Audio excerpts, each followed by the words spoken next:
The Pothunters. By P. G. Wodehouse. Where have I seen that face before? Said a voice. Tony Graham looked up from his bag. Hello, Alan, he said. What the dickens are you up here for? I was rather thinking of doing a little boxing. If you've no objection, of course. But you ought to be on a bed of sickness, and that sort of thing. I heard you'd crocked yourself. So I did. Nothing much, though. Trod on myself during a game of fives, and twisted my ankle a bit. In for the middles, of course? Yes. So am I. Yes, so I saw in the Sportsman. It says you weigh 11.3? Bit more, really, I believe. Shan't be able to have any lunch, or I shall have to go in for the heavies. What are you? Just 11. Well, let's hope we meet in the final. Rather, said Tony. It was at Aldershot, to be more exact, in the dressing room of the Queen's Avenue Gymnasium at Aldershot, that the conversation took place. From east and west, and north and south, from Dan even unto Beersheba, the representatives of the public schools had assembled to box, fence, and perform gymnastic prodigies for fame and silver medals. The room was full of all sorts and sizes of them, heavyweights looking ponderous and muscular, featherweights diminutive but wiry, lightweights, middleweights, fencers, and gymnasts in scores, some wearing the unmistakable air of the veteran, for whom Aldershot has no mysteries, others nervous, and wishing themselves back again at school. Tony Graham had chosen a corner near the door. This was his first appearance at Aldershot. S.D. Austin's was his school, and he was by far the best middleweight there.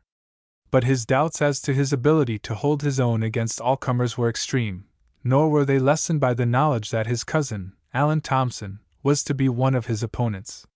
Indeed, if he had not been a man of mettle, he might well have thought that with Alan's advent his chances were at an end. Alan was at Rugby. He was the son of a baronet who owned many acres in Wiltshire, and held fixed opinions on the subject of the whole duty of man, who, he held, should be before anything else a sportsman. Both the Thompsons, Alan's brother Jim was at S.D. Austin's in the same house as Tony, were good at most forms of sport. Jim, however, had never taken to the art of boxing very kindly, but, by way of compensation, Alan had skill enough for two. He was a splendid boxer, quick, neat, scientific. He had been up to Aldershot 3 times, once as a featherweight and twice as a lightweight, and each time he had returned with the silver medal. As for Tony, he was more a fighter than a sparrer. When he paid a visit to his uncle's house he boxed with Alan daily, and invariably got the worst of it. Alan was too quick for him. But he was clever with his hands. His supply of pluck was inexhaustible, and physically he was as hard as nails. Is your ankle all right again now? He asked. Pretty well. It wasn't much of a sprain. Interfered with my training a good bit, though. I ought by rights to be well under 11 stone. You're all right, I suppose? Not bad. Boxing takes it out of you more than footer or a race. I was in good footer training long before I started to get fit for Aldershot. But I think I ought to get along fairly well. Any idea who's in against us? Harrow, Felsted, Wellington. That's all, I think. S.D. Pauls? No. Good. Well, I hope your first man mops you up. I've a conscientious objection to scrapping with you. Alan laughed. You'd be all right, he said, if you weren't so beastly slow with your guard. Why don't you wake up? You hit like blazes. I think I shall start guarding 2 seconds before you lead. By the way, don't have any false delicacy about spoiling my aristocratic features. On the ground of relationship, you know. Rather not. Let auld acquaintance be forgot. I'm not Thompson for the present. I'm Rugby. Just so, and I'm S.D. Austin's. Personally, I'm going for the knockout. You won't feel hurt? This was in the days before the headmasters' conference had abolished the knockout blow, and a boxer might still pay attentions to the point of his opponent's jaw with an easy conscience. I probably shall if it comes off, said Alan. I say, it occurs to me that we shall be weighing in a couple of minutes, and I haven't started to change yet. Good, I've not brought evening dress or somebody else's footer clothes, as usually happens on these festive occasions. He was just pulling on his last boot when a gymnasium official appeared in the doorway. "Will all those who are entering for the boxing get ready for the weighing in, please?" he said, and a general exodus ensued.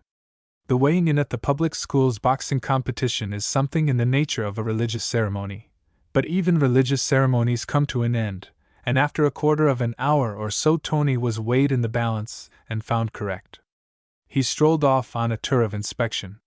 After a time he lighted upon the St. Austin's gym instructor, whom he had not seen since they had parted that morning, the one on his way to the dressing room, the other to the refreshment bar for a modest quencher. "Well, Mr. Graham?" "Hello, Dawkins. What time does this show start? Do you know when the middleweights come on?" "Well, you can't say for certain. They may keep them back a bit, or they may make a start with them first thing." "No, the lightweights are going to start." "What number did you draw, sir?" "1. Then you'll be in the first middleweight pair. That'll be after these two gentlemen." These two gentlemen, the first of the lightweights, were by this time in the middle of a warmish opening round. Tony watched them with interest and envy. "How beastly nippy they are," he said. "Wish I could duck like that," he added. "Well, the old thing there is you have to watch the other man's eyes. But lightweights is always quicker at the duck than what heavier men are. You get the best boxing in the lightweights, though the feathers spar quicker." Soon afterwards the contest finished, amidst volleys of applause. It had been a spirited battle, and an exceedingly close thing. The umpires disagreed. After a short consultation, the referee gave it as his opinion that on the whole R. Cloverdale, of Bedford, had had a shade the worse of the exchanges, and that in consequence J. Robinson, of St. Paul's, was the victor. This was what he meant. What he said was, "Robinson wins," in a sharp voice, as if somebody were arguing about it. The pair then shook hands and retired. "First bout middleweights," shrilled the MCWP Ross, Wellington, and ACR Graham, St. Austin's. Tony and his opponent retired for a moment to the changing room, and then made their way amidst applause onto the raised stage on which the ring was pitched. Mr. W.P. Ross proceeded to the farther corner of the ring, where he sat down and was vigorously massaged by his 2 seconds. Tony took the opposite corner and submitted himself to the same process. It is a very cheering thing at any time to have one's arms and legs kneaded like bread, and it is especially pleasant if one is at all nervous. It sends a glow through the entire frame. Like somebody's something, it is both grateful and comforting. Tony's seconds were curious specimens of humanity. One was a gigantic soldier, very gruff and taciturn, and with decided leanings towards pessimism. The other was also a soldier. He was in every way his colleague's opposite. He was half his size, had red hair, and was bubbling over with conversation. The other could not interfere with his hair or his size, but he could with his conversation, and whenever he attempted a remark, he was promptly silenced, much to his disgust. "Plenty o' muscle air, Fred," he began, as he rubbed Tony's left arm. "Muscle ain't everything," said the other, gloomily, and there was silence again. "Are you ready?" "Seconds away," said the referee. "Time." The two stood up to one another. The Wellington representative was a plucky boxer, but he was not in the same class as Tony. After a few exchanges, the latter got to work, and after that there was only one man in the ring. In the middle of the second round the referee stopped the fight, and gave it to Tony, who came away as fresh as he had started, and a great deal happier and more confident. "Did us proud, Fred," began the garrulous man. "Yes, but that ain't nothing. You wait till he meets young Thompson. I've seen him box there 3 years, and never been beat yet. 3 bloomin' years. Yes." This might have depressed anybody else, but as Tony already knew all there was to be known about Alan's skill with the gloves, it had no effect upon him. A sanguinary heavyweight encounter was followed by the first bout of the feathers and the second of the lightweights, and then it was Alan's turn to fight the Harrow representative. It was not a very exciting bout. Alan took things very easily. He knew his training was by no means all it should have been, and it was not his game to take it out of himself with any firework business in the trial heats. He would reserve that for the final. So he sparred 3 gentle rounds with the Harrow sportsman, just doing sufficient to keep the lead and obtain the verdict after the last round. He finished without having turned a hair. He had only received one really hard blow, and that had done no damage. After this came a long series of fights. The heavyweights shed their blood in gallons for name and fame. The featherweights gave excellent exhibitions of science, and the lightweight pairs were fought off until there remained only the final to be decided, Robinson, of St. Paul's, against a Charterhouse boxer. In the middleweights there were 3 competitors still in the running, Allen, Tony, and a Felsted man. They drew lots, and the bye fell to Tony, who put up an uninteresting 3 rounds with one of the soldiers, either fatiguing himself very much. Henderson of Felsted proved a much tougher nut to crack than Allen's first opponent. He was a rushing boxer, and in the first round had, if anything, the best of it. In the last 2, however, Allen gradually forged ahead, gaining many points by his perfect style alone. He was declared the winner, but he felt much more tired than he had done after his first fight. By the time he was required again, however, he had had plenty of breathing space. The final of the lightweights had been decided, and Robinson, of St. Paul's, after the custom of Pauline's, had set the crown upon his afternoon's work by fighting the Carthusian to a standstill in the first round. There only remained now the finals of the heavies and middles. It was decided to take the latter first. Tony had his former seconds, and Dawkins had come to his corner to see him through the ordeal. The old thing he kept repeating, is to keep going hard all the time and wear him out. He's too quick for you to try any sparrin' with. Yes, said Tony. The old thing, continued the expert, is to feint with your left and it with your right. This was excellent in theory, no doubt, but Tony felt that when he came to put it into practice Allen might have other schemes on hand and bring them off first. Are you ready? Seconds out of the ring. Time. Go in, Sir Ard, whispered the red-haired man as Tony rose from his place. Allen came up looking pleased with matters in general. He gave Tony a cousinly grin as they shook hands. Tony did not respond. He was feeling serious, and wondering if he could bring off his knockout before the 3 rounds were over. He had his doubts. The fight opened slowly. Both were cautious, for each knew the other's powers. Suddenly, just as Tony was thinking of leading, Allen came in like a flash.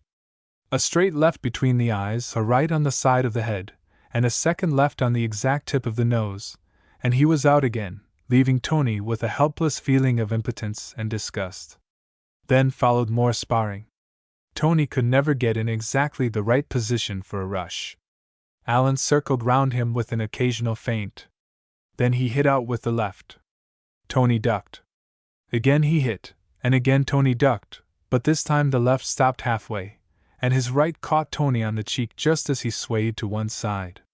It staggered him, and before he could recover himself, in darted Allen again with another trio of blows, ducked a belated left counter, got in 2 stinging hits on the ribs, and finished with a left drive which took Tony clean off his feet and deposited him on the floor beside the ropes. Silence, please, said the referee, as a burst of applause greeted this feat. Tony was up again in a moment. He began to feel savage. He had expected something like this, but that gave him no consolation. He made up his mind that he really would rush this time, but just as he was coming in, Allen came in instead. It seemed to Tony for the next half-minute that his cousin's fists were never out of his face. He looked on the world through a brown haze of boxing glove. Occasionally his hand met something solid which he took to be Allen, but this was seldom, and whenever it happened, it only seemed to bring him back again like a boomerang. Just at the most exciting point, time was called. The pessimist shook his head gloomily as he sponged Tony's face.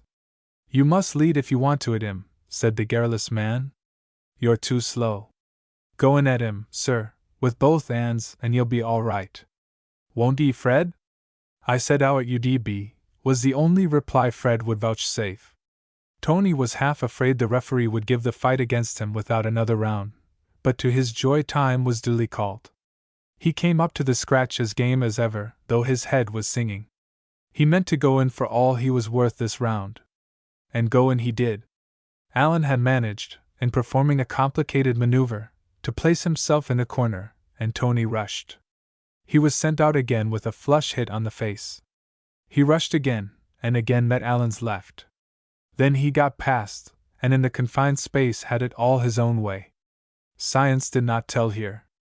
Strength was the thing that scored, hard half-arm smashes, left and right, at face and body, and the guard could look after itself.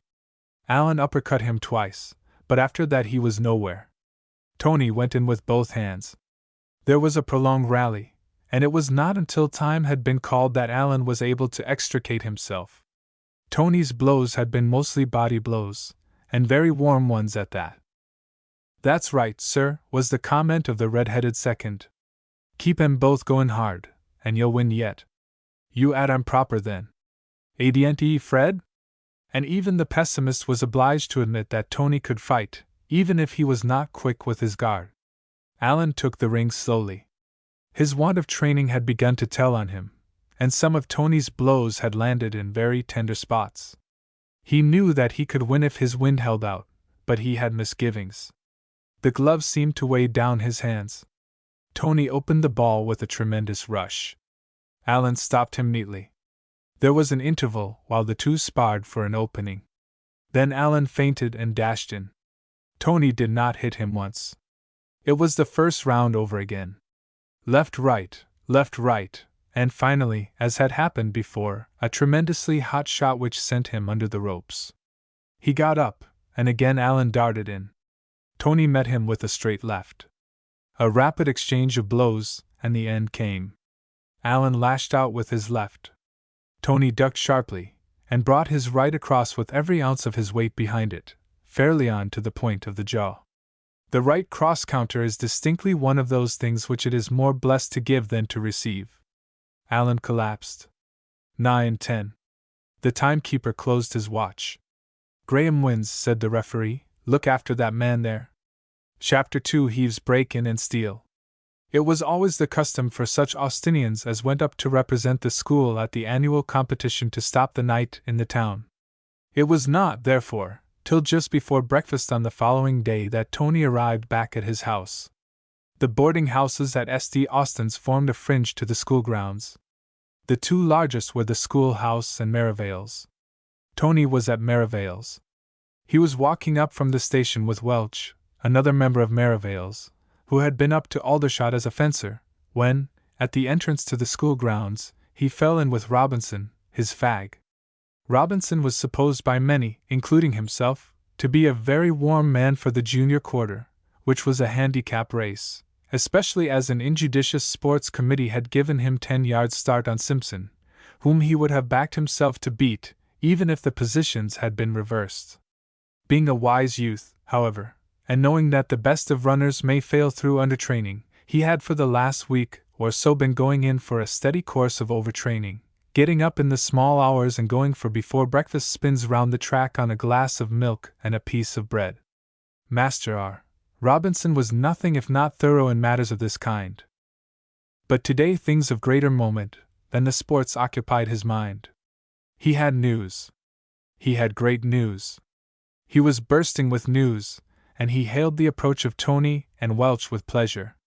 With any other leading light of the school he might have felt less at ease, but with Tony it was different. When you have underdone a fellow's eggs and overdone his toast and eaten the remainder for a term or two, you begin to feel that mere social distinctions and differences of age no longer form a barrier. Besides, he had news which was absolutely fresh, news to which no one could say pityingly, "What? Have you only just heard that?" "Hello, Graham," he said. "Have you come back?" Tony admitted that he had. "Jolly good for getting the middles." A telegram had, of course, preceded Tony. "I say, Graham, do you know what's happened? There'll be an awful row about it. Someone's been and broken into the Pav." "Rot. How do you know?" "There's a pane taken clean out. I booked it in a second as I was going past to the track." "Which room?" "First 15. The window facing away from the houses." "That's rum," said Welch. "Wonder what a burglar wanted in the first room. Isn't even a hairbrush there generally." Robinson's eyes dilated with honest pride. This was good. This was better than he had looked for. Not only were they unaware of the burglary, but they had not even an idea as to the recent event which had made the first room so fit a hunting ground for the burgling industry. There are few pleasures keener than the pleasure of telling somebody something he didn't know before. "Great Scott," he remarked, "haven't you heard? No, of course you went up to Aldershot before they did it. By Jove." "Did what?" "Why, they shunted all the sports prizes from the board room to the Pav. And shot 'em into the first room. I don't suppose there's one left now. I should like to see the old man's face when he hears about it. Good mind to go and tell him now, only he'd have a fit. Jolly exciting though, isn't it?" "Well," said Tony, "of all the absolutely idiotic things to do. Fancy putting, there must have been at least £50 worth of silver and things. Fancy going and leaving all that overnight in the Pav." "Rotten," agreed Welch. "Wonder whose idea it was." "Look here, Robinson," said Tony, "you'd better buck up and change, or you'll be late for brekker. Come on, Welch, we'll go and inspect the scene of battle." Robinson trotted off, and Welch and Tony made their way to the pavilion. There, sure enough, was the window, or rather the absence of window. A pane had been neatly removed, evidently in the orthodox way by means of a diamond. "May as well climb up and see if there's anything to be seen," said Welch. "All right," said Tony, "give us a leg up." "Right-ho. By Jove, I'm stiff. See anything?"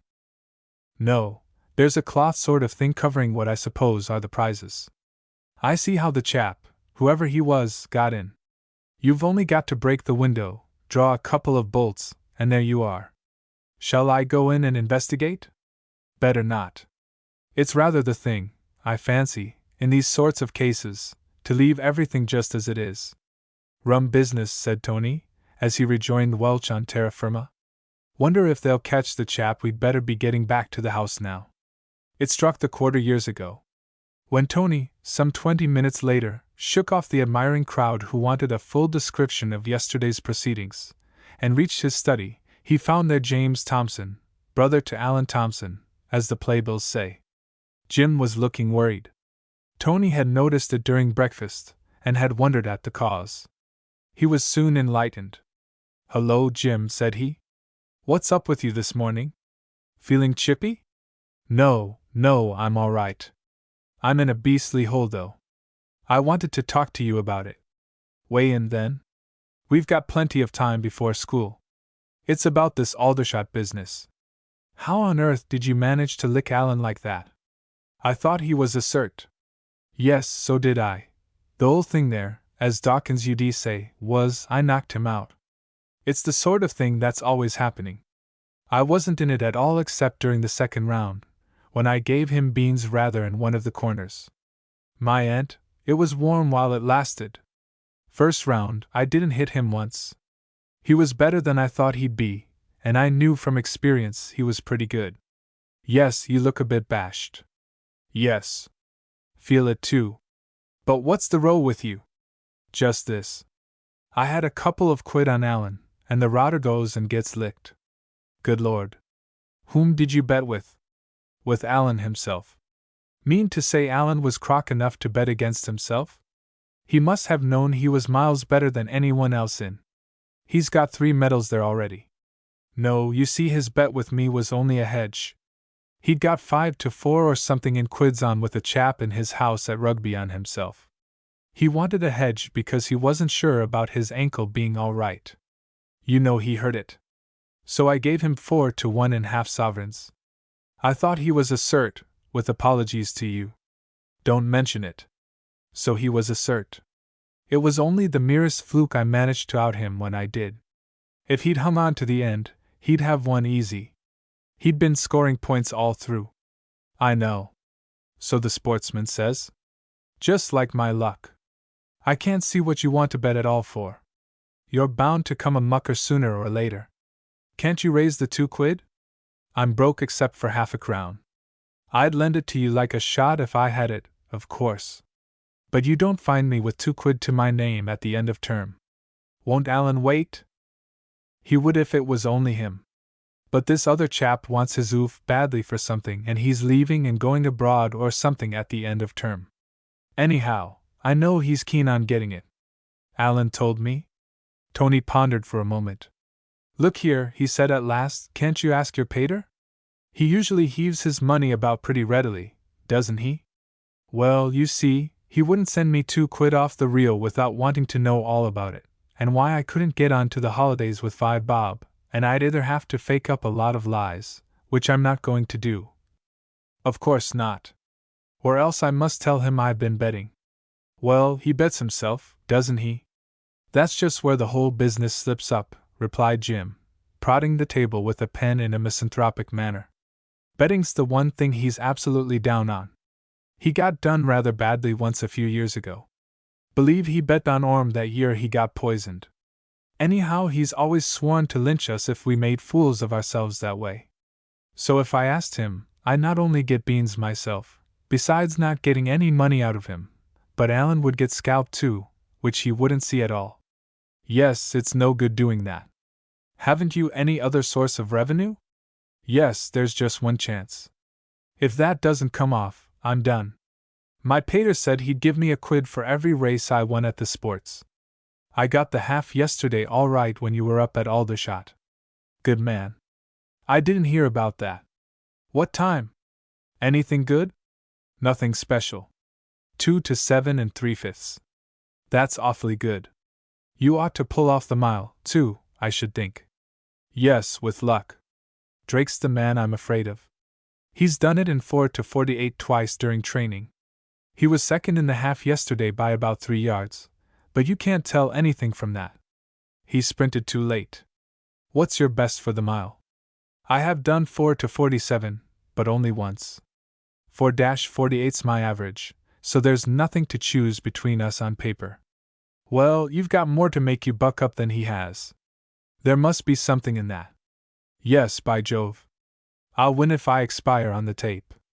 I shan't spare myself with that quid on the horizon. No, hello, there's the bell. We must buck up. Going to Charteris Gorge tonight? Yes, but I shan't eat anything.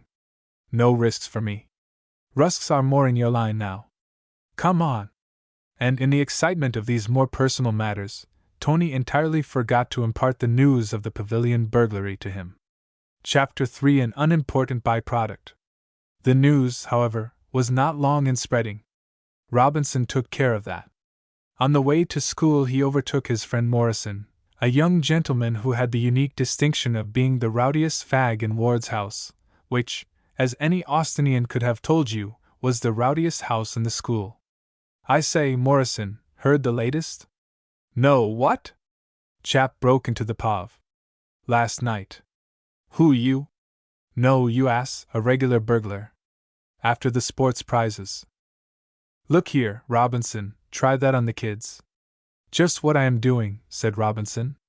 This delicate reference to Morrison's tender years had the effect of creating a disturbance. 2 schoolhouse juniors, who happened to be passing, naturally forsook all their other aims and objects, and joined the battle. What's up? Asked one of them, dusting himself hastily as they stopped to take breath. It was always his habit to take up any business that might attract his attention, and ask for explanations afterwards. This kid, began Morrison. Kid yourself, Morrison? This lunatic, then. Robinson allowed the emendation to pass. This lunatic's got some yarn on about the Pov being burgled. So it is. Tell you I saw it myself. Did it yourself, probably. How do you know, anyway? You seem so jolly certain about it. Why, there's a pane of glass cut out of the window in the first room. Shouldn't wonder, you know, said Dimsdale, one of the 2 schoolhouse fags, judicially, if the kid wasn't telling the truth for once in his life. Those pots must be worth something. Don't you think so, Scott? Scott admitted that there might be something in the idea, and that, however foreign to his usual habits, Robinson might on this occasion be confining himself more or less to strict fact. There you are, then, said Robinson, vengefully. Shows what a fat lot you know what you're talking about, Morrison. Morrison's a fool, said Scott. Ever since he got off the bottom bench in form there's been no holding him. All the same, said Morrison, feeling that matters were going against him, I shan't believe it till I see it. What'll you bet? Said Robinson. I never bet, replied Morrison with scorn. You daren't. You know you'd lose. All right, then, I'll bet a penny I'm right. He drew a deep breath, as who should say, it's a lot of money, but it's worth risking it. You'll lose that penny, old chap, said Robinson. That's to say, he added thoughtfully, if you ever pay up. You've got us as witnesses, said Dimmesdale. We'll see that he shells out. Scott, remember you're a witness. Right-ho, said Scott. At this moment the clock struck 9, and as each of the principals in this financial transaction, and both the witnesses, were expected to be in their places to answer their names at 8:58, they were late. And as they had all been late the day before and the day before that, they were presented, on arrival, by their generous form master with 200 lines apiece. Which shows more than ever how wrong it is to bet. The news continuing to circulate, by the end of morning school it was generally known that a gang of desperadoes, numbering at least 100, had taken the pavilion down, brick by brick, till only the foundations were left standing, and had gone off with every jot and tittle of the unfortunately placed sports prizes. At the 11:15 interval, the school had gone en masse to see what it could see, and had stared at the window with much the same interest as they were wont to use in inspecting the first 11 pitch on the morning of a match, a curious custom, by the way, but one very generally observed. Then the official news of the extent of the robbery was spread abroad. It appeared that the burglar had by no means done the profession credit, for out of a collection of prizes ranging from the vast and silver mile challenge cup to the pair of fives gloves with which the under-12 disciple of Deerfoot was to be rewarded, he had selected only 3. 2 of these were worth having, being the challenge cup for the quarter and the non-challenge cup for the 100 yards, both silver, but the third was a valueless flask, and the general voice of the school was loud in condemning the business abilities of one who could select his swag in so haphazard a manner. It was felt to detract from the merit of the performance.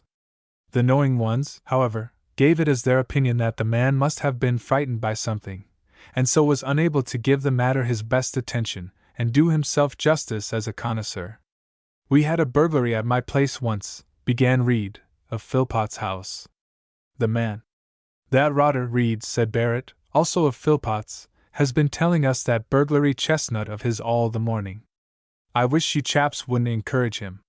Why, what was it? First I've heard of it, at any rate. Dallas and Vaughan, of Ward's, added themselves to the group. Out with it, Reed, said Vaughan. It's only a beastly reminiscence of Reed's childhood, said Barrett. A burglar got into the wine cellar and collared all the coals. He didn't. He was in the hall, and my pater got his revolver, while you hid under the bed, and potted at him over the banisters. The last time but 3 you told the story, your pater fired through the keyhole of the dining room. You idiot, that was afterwards. Oh, well, what does it matter? Tell us something fresh. It's my opinion, said Dallas, that Ward did it. A man of the vilest antecedents. He's capable of anything from burglary to attempted poisoning. You should see what we get to eat in Ward's house, said Vaughan. Ward's the worst type of beak. He simply lives for the sake of booking chaps. If he books a chap out of bounds, it keeps him happy for a week. A man like that's bound to be a criminal of sorts in his spare time. It's action and reaction, said Vaughan. Mr. Ward happening to pass at this moment, the speaker went on to ask Dallas audibly if life was worth living, and Dallas replied that under certain conditions and in some houses it was not. Dallas and Vaughan did not like Mr. Ward. Mr. Ward was not the sort of man who inspires affection. He had an unpleasant habit of jarring, as it was called. That is to say, his conversation was shaped to one single end, that of trying to make the person to whom he talked feel uncomfortable. Many of his jars had become part of the school history. There was a legend that on one occasion he had invited his prefects to supper, and regaled them with sausages. There was still one prefect unhelped. To him he addressed himself. A sausage, Jones? If you please, sir. No, you won't then, because I'm going to have half myself. This story may or may not be true. Suffice it to say that Mr. Ward was not popular. The discussion was interrupted by the sound of the bell ringing for second lesson. The problem was left unsolved. It was evident that the burglar had been interrupted, but how or why nobody knew. The suggestion that he had heard Master R. Robinson, training for his quarter mile, and had thought it was an earthquake, found much favor with the junior portion of the assembly. Simpson, on whom Robinson had been given start in the race, expressed an opinion that he, Robinson, ran like a cow. At which Robinson smiled darkly, and advised the other to wait till sports day and then he'd see, remarking that, meanwhile, if he gave him any of his cheek he might not be well enough to run at all. This sort of thing, said Barrett to Reed, as they walked to their form room, always makes me feel beastly. Once start a row like this, and all the beaks turn into regular detectives and go ferreting about all over the place, and it's 10 to 1 they knock up against something one doesn't want them to know about. Reed was feeling hurt. He had objected to the way in which Barrett had spoiled a story that might easily have been true, and really was true in parts. His dignity was offended. He said yes to Barrett's observation in a tone of reserved hauteur. Barrett did not notice. It's an awful nuisance. For one thing, it makes them so jolly strict about bounds. Yes. I wanted to go for a bike ride this afternoon. There's nothing on at the school. Why don't you? What's the good if you can't break bounds? A ride of about a quarter of a mile's no good. There's a ripping place about 10 miles down the Stapleton Road. Big wood, with a ripping little hollow in the middle, all ferns and moss. I was thinking of taking a book out there for the afternoon. Only there's roll call. He paused. Ordinarily, this would have been the cue for Reed to say, "Oh, I'll answer your name at roll call," but Reed said nothing. Barrett looked surprised and disappointed. "I say, Reed," he said. "Well? Would you like to answer my name at roll call?" It was the first time he had ever had occasion to make the request. "No," said Reed. Barrett could hardly believe his ears. Did he sleep? Did he dream? Or were visions about? "What?" he said. No answer. "Do you mean to say you won't?" "Of course I won't. Why the deuce should I do your beastly dirty work for you?" Barrett did not know what to make of this. Curiosity urged him to ask for explanations. Dignity threw cold water on such a scheme.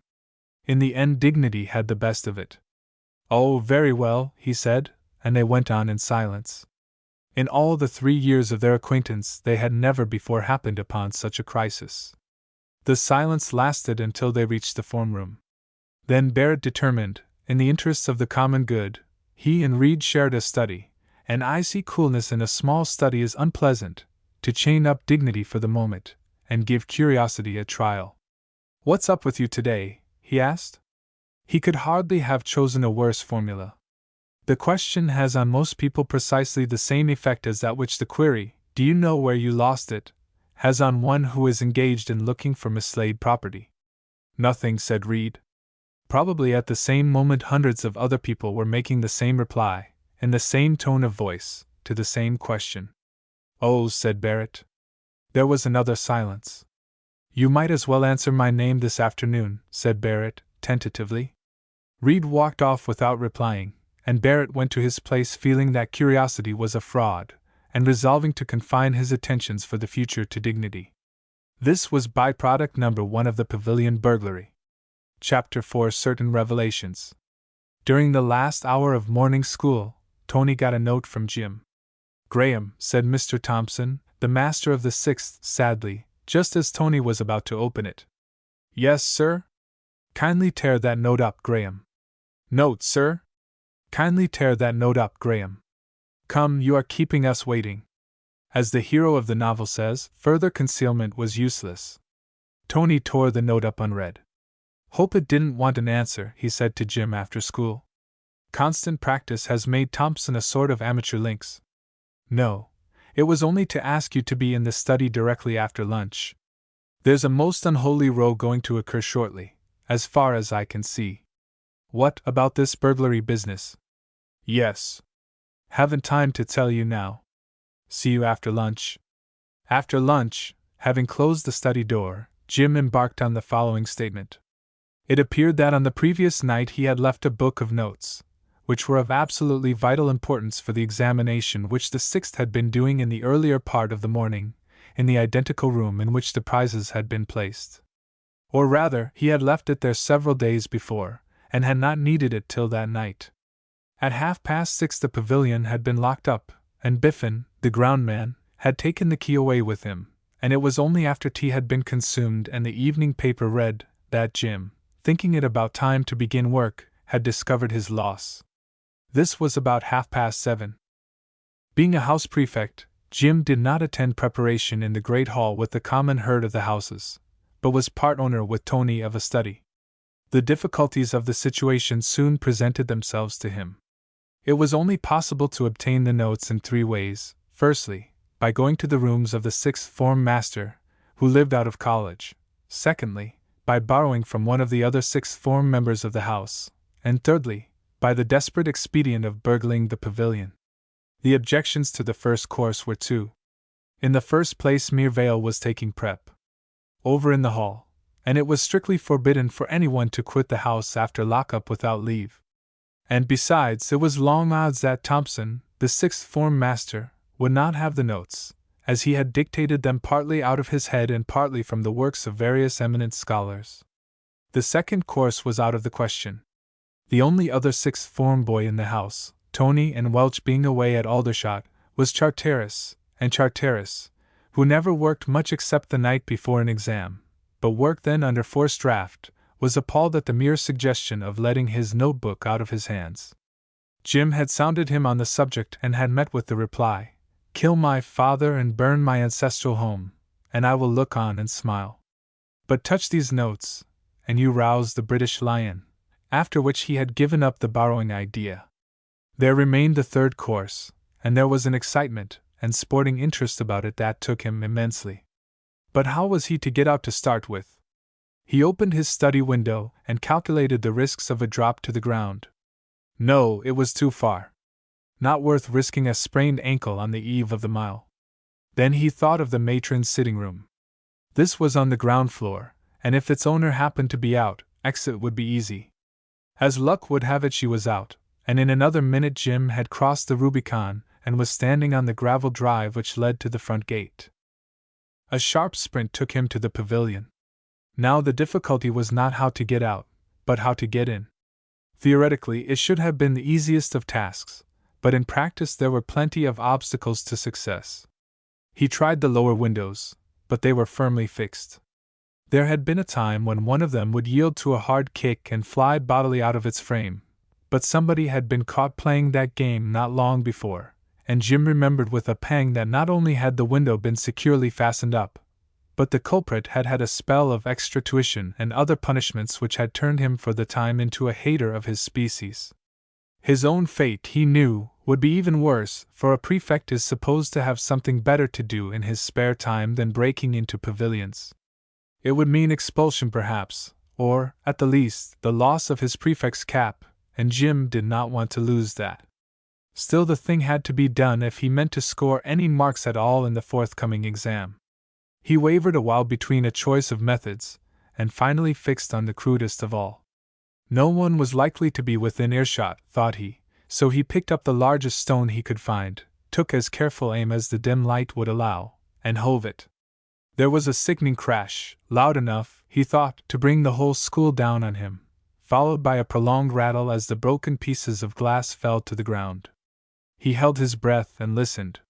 For a moment all was still, uncannily still. He could hear the tops of the trees groaning in the slight breeze that had sprung up, and far away the distant roar of a train. Then a queer thing happened. He heard a quiet thud, as if somebody had jumped from a height onto grass, and then quick footsteps. He waited breathless and rigid, expecting every moment to see a form loom up beside him in the darkness. It was useless to run. His only chance was to stay perfectly quiet. Then it dawned upon him that the man was running away from him, not towards him. His first impulse was to give chase, but prudence restrained him. Catching burglars is an exhilarating sport, but it is best to indulge in it when one is not on a burgling expedition oneself. Besides, he had come out to get his book, and business is business. There was no time to be lost now, for someone might have heard one or both of the noises and given the alarm. Once the window was broken, the rest was fairly easy, the only danger being the pieces of glass. He took off his coat and flung it on to the sill of the upper window. In a few seconds he was up himself without injury. He found it a trifle hard to keep his balance, as there was nothing to hold on to, but he managed it long enough to enable him to thrust an arm through the gap and turn the handle. After this there was a bolt to draw, which he managed without difficulty. The window swung open. Jim jumped in, and groped his way round the room till he found his book. The other window of the room was wide open. He shut it for no definite reason, and noticed that a pane had been cut out entire. The professional cracksman had done his work more neatly than the amateur. Poor chap, thought Jim, with a chuckle, as he effected a retreat, I must have given him a bit of a start with my half-brick. After bolting the window behind him, he climbed down. As he reached earth again the clock struck 9:15. In another quarter of an hour prep would be over and the house door unlocked, and he would be able to get in again. Nor would the fact of his being out excite remark, for it was the custom of the house prefects to take the air for the few minutes which elapsed between the opening of the door and the final locking up for the night. The rest of his adventures ran too smoothly to require a detailed description. Everything succeeded excellently. The only reminiscences of his escapade were a few cuts in his coat, which went unnoticed, and the precious book of notes, to which he applied himself with such vigor in the watches of the night, with a surreptitious candle and a hamper of apples as aids to study, that, though tired next day, he managed to do quite well enough in the exam, to pass muster. And, as he had never had the least prospect of coming out top, or even in the first 5, this satisfied him completely. Tony listened with breathless interest to Jim's recital of his adventures, and at the conclusion laughed. What a mad thing to go and do, he said. Jolly sporting, though. Jim did not join in his laughter. Yes, but don't you see, he said ruefully, what a mess I'm in. If they find out that I was in the Pov at the time when the cups were bagged, how on earth am I to prove I didn't take them myself? By Jove, I never thought of that. But hang it all, they'd never dream of accusing a chap of stealing sports prizes. This isn't a reformatory for juvenile hooligans. No, perhaps not. Of course not. Well, even if they didn't, the old man would be frightfully sick if he got to know about it. I'd lose my prefect's cap for a cert. You might, certainly. I should. There wouldn't be any question about it. Why, don't you remember that business last summer about Cairns? He used to stay out after lockup. That was absolutely all he did. Well, the old un dropped on him like 100 weight of bricks.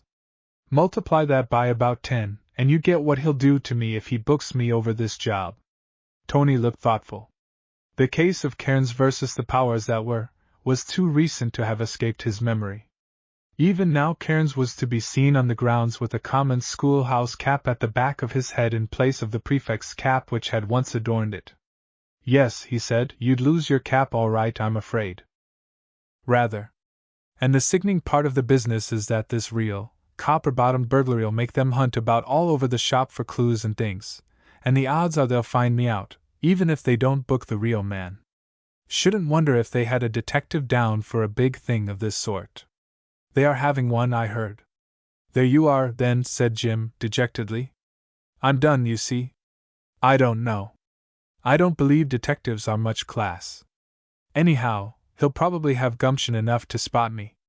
Jim's respect for the abilities of our national sleuth-hounds was greater than Tony's, and a good deal greater than that of most people. Chapter 5 Concerning the Mutual Friend. I wonder where the dear mutual gets to these afternoons, said Dallas. The who? Asked MacArthur. MacArthur, commonly known as the Babe, was a day boy. Dallas and Vaughan had invited him to tea in their study. Plunkett, you know. Why the mutual? Mutual friend, Vaughan's and mine. Shares this study with us. I call him dear partly because he's head of the house, and therefore, of course, we respect and admire him. And partly, put in Vaughan, beaming at the Babe over a frying pan full of sausages, partly because we love him so. Oh, he's a beauty. No, but rotting apart, said the Babe. What sort of a chap is he? I hardly know him by sight, even. Should describe him roughly, said Dallas, as a hopeless, forsaken, unspeakable worm. Understates it considerably, remarked Vaughan. His manners are patronizing, and his customs beastly. He wears spectacles, and reads Herodotus in the original Greek for pleasure. He sneers at footer, and jeers at cricket. Croquet is his form, I should say. Should doubt, though, if he even plays that. But why on earth, said the babe, do you have him in your study? Vaughn looked wildly and speechlessly at Dallas, who looked helplessly back at Vaughn. Don't, babe, please, said Dallas. You've no idea how a remark of that sort infuriates us. You surely don't suppose we'd have the man in the study if we could help it? It's another instance of Ward at his worst, said Vaughn. Have you never heard the story of the mutual friend's arrival? No. It was like this. At the beginning of this term I came back expecting to be head of this show. You see, Richards left at Christmas and I was next man in. Dallas and I had made all sorts of arrangements for having a good time. Well, I got back on the last evening of the holidays. When I got into this study, there was the man Plunkett sitting in the best chair, reading. Probably reading Herodotus in the original Greek, snorted Dallas. He didn't take the slightest notice of me. I stood in the doorway like Patience on a monument for about a quarter of an hour. Then I coughed. He took absolutely no notice. I coughed again, loud enough to crack the windows. Then I got tired of it, and said, "Hello?" He did look up at that. "Hello," he said. "You've got rather a nasty cough." I said yes, and waited for him to throw himself on my bosom and explain everything, you know. Did he? Asked the babe, deeply interested. Not a bit, said Dallas. Sorry, Vaughn, fire ahead. He went on reading. After a bit I said I hoped he was fairly comfortable. He said he was. Conversation languished again. I made another shot. Looking for anybody? I said. No, he said. Are you? No. Then why the dickens should I be? He said. I didn't quite follow his argument. In fact, I don't even now. Look here, I said. Tell me one thing. Have you or have you not bought this place? If you have, all right. If you haven't, I'm going to sling you out, and jolly soon, too. He looked at me in his superior sort of way, and observed without blenching that he was head of the house. Just another of Ward's jars, said Dallas.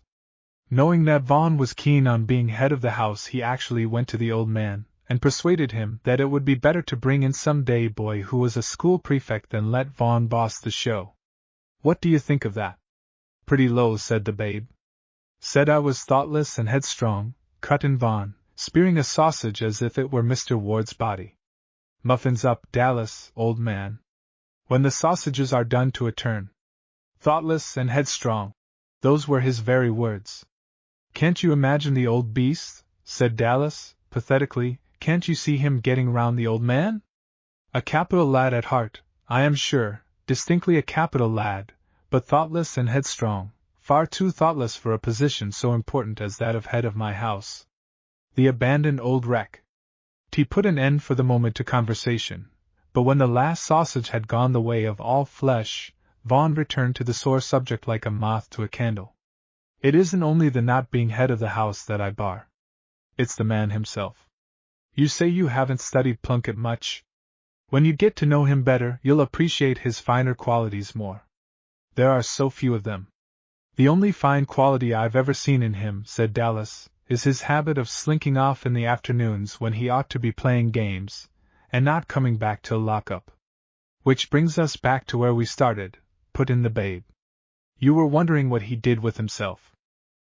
Yes, it can't be anything good, so we'll put beetles and butterflies out of the question right away. He might go and poach. There's heaps of opportunity round here for a chap who wants to try his hand at that. I remember, when I was a kid, Morton Smith, who used to be in this house, remember him, took me to old what's-his-name's place. Who's that frantic blood who owns all that land along the Badgwick Road? The MP man. Milord Sir Alfred Venner, MP, of Badgwick Hall. That's the man. Generally very much of Badgwick Hall. Came down last summer on prize day. One would have thought from the side on him that he was all sorts of dukes. Anyhow, Morton Smith took me rabbiting there. I didn't know it was against the rules or anything. Had a grand time. A few days afterwards, Milord Sir Venner copped him on the hop and he got sacked. There was an awful row. I thought my hair would have turned white. I shouldn't think the mutual poaches, said Vaughn. He hasn't got the enterprise to poach an egg even. No, it can't be that. Perhaps he bikes, said the babe. No, he's not got a bike. He's the sort of chap, though, to borrow somebody else's without asking. Possibly he does bike. If he does, said Dallas, it's only so as to get well away from the call, before starting on his career of crime. I'll swear he does break rules like an ordinary human being when he thinks it's safe. Those aggressively pious fellows generally do. I didn't know he was that sort, said the babe. Don't you find it rather a jar? Just a bit. He jaws us sometimes till we turn and rend him. Yes, he's an awful man, said Vaughn. Don't stop, said the babe, encouragingly, after the silence had lasted some time. It's a treat picking a fellow to pieces like this.